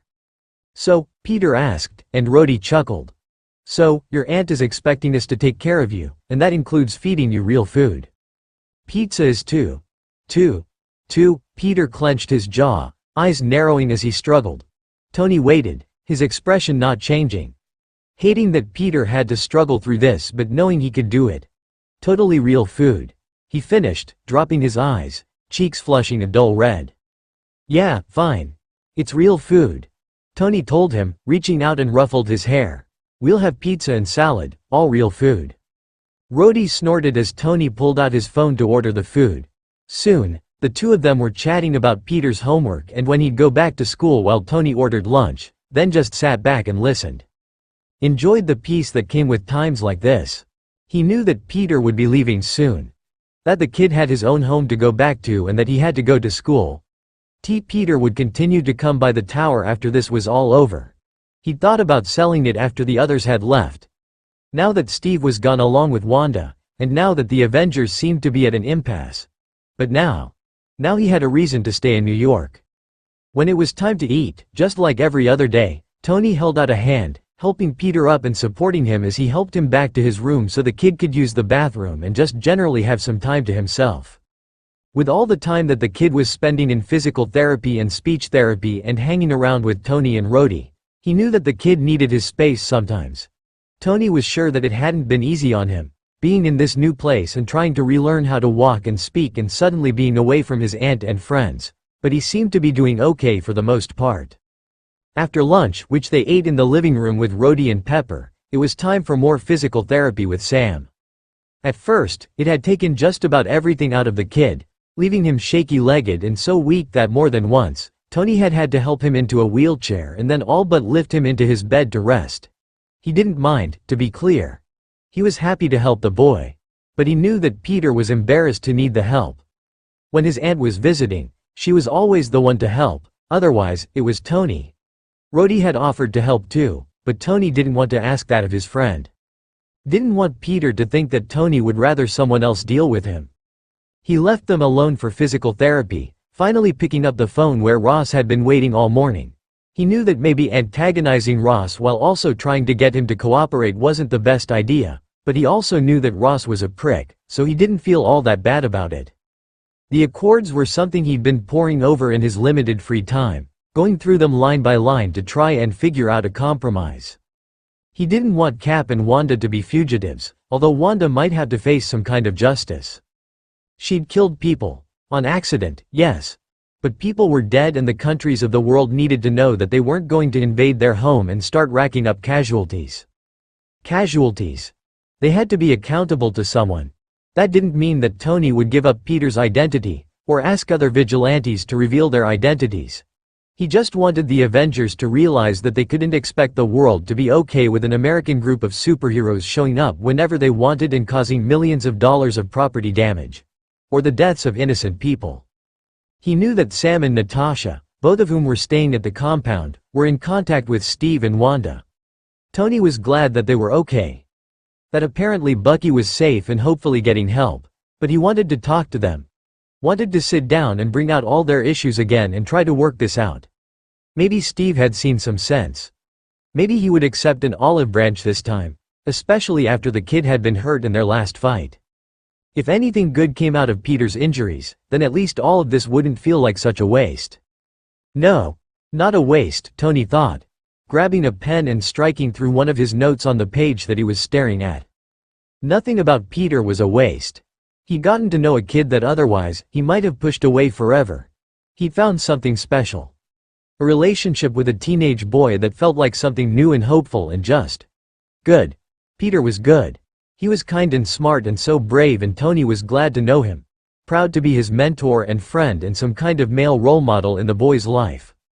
Tony wasn't glad that the boy had been hurt, but he was glad that he'd gotten this chance to spend time with him, especially after losing so much. Even if the Avengers broke up, even if they could never quite work this out, the world would have Spider-Man. And it would still have Iron Man too. He shot off a text to Steve before going down to the gym, proposing sometimes to meet. It would be hard. It would be painful. But they could still fix this. Maybe. If everyone could just listen.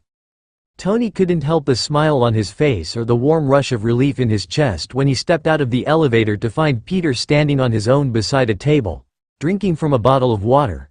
Sam standing close enough to catch him if he started to falter but far enough away that they could talk normally.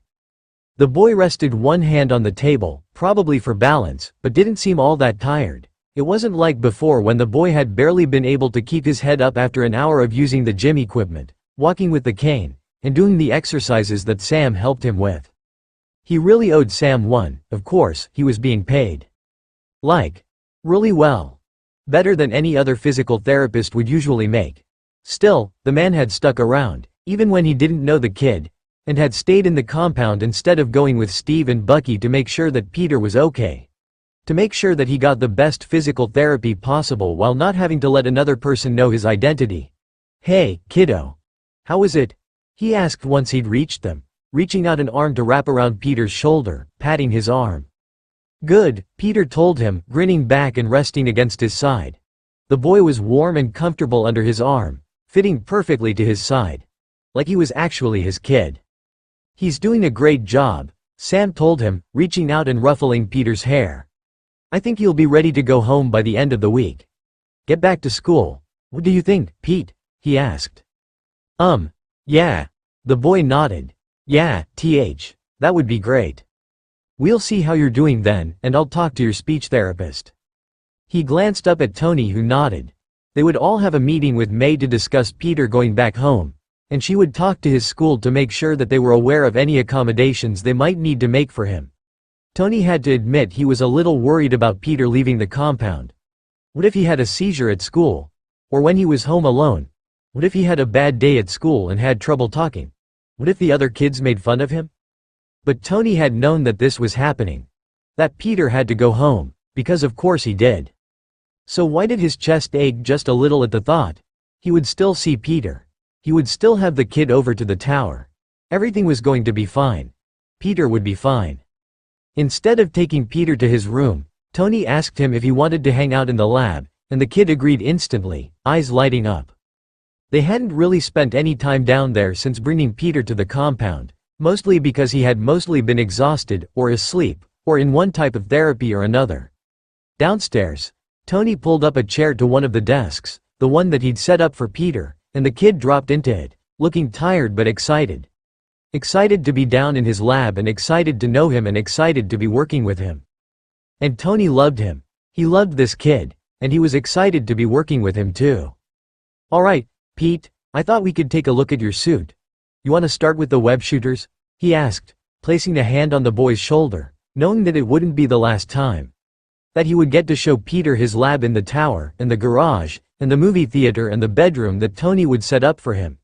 That they would continue to work together and he would mentor the kid and also try to be something more. And he was pretty sure that something great would come from it. Epilogue. Leap of faith 3 months. It was ridiculous and amazing and wonderful to Tony that it had only been just over 3 months. 3 months since he had looked down to see Peter attaching Rhodey to him with a web. 3 months since Peter had plummeted from the sky, arm outstretched, fingers twitching to make a web that never came. 3 months since the boy's head had bounced off the tarmac, and 3 months since Rhodey had screamed and pulled his mask off, and 3 months since the boy had lain on the ground, unresponsive, a line of blood trailing from his nose. Tony had to shake his head, forcing his thoughts away from that day.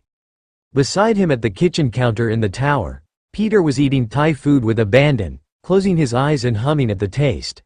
He'd gotten out of school just half an hour earlier, and was at the tower for his internship. It was something they'd established after Peter had returned home to his aunt. The kid came over on Fridays after school.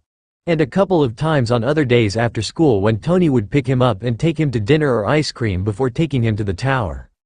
All plans to sell the tower had been scrapped. In fact, Peter now had 2 guest rooms. One at the compound and one at the tower. Things with Steve were getting better. Somewhat. Ross was dragging his feet when it came to negotiating the accords, but Tony had gone over his head more than once and was slated to speak before the UN soon. He had high hopes that he'd be able to convince everyone involved, including Steve and the representatives at the United Nations, that the Avengers could remain a team and accept some form of regulation. Sam and Natasha were staying at the compound, along with, as of a few days before, Steve. Wanda was still hesitant to move back in, but Tony had sent a message via Natasha that she was welcome to. That they were going to fix this. That she was still an Avenger. Steve asked about Peter a lot, texting Tony to check on his progress, and Tony knew that Sam had been keeping him and the others updated. After this all blew over, he wanted to get the team together. To introduce them to the kid, because he wanted Peter to be part of the team one day. Maybe not just yet. He wasn't sure Peter was ready yet. Sure, he was strong and fast and a hell of a superhero already, even without training, but Tony wanted him to stay on the ground for a little while. Keep on helping the little guy. Then, after some training and some more mentoring, Spider-Man could join the team. Still, even if Peter wasn't an official Avenger just yet, Tony wanted him to meet the team.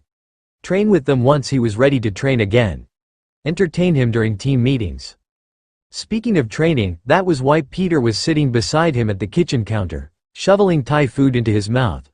He'd asked to be cleared for Spider-Man-ing a week after he'd been allowed to go home, but that had been a hard no from both Sam and Tony. Peter had mostly finished with physical therapy, but Sam still wanted to keep an eye on him and had insisted Peter wait a while before he was allowed to go back to patrolling. Tony had asked Peter about telling May the truth, but Peter had been adamant that they not worry her anymore.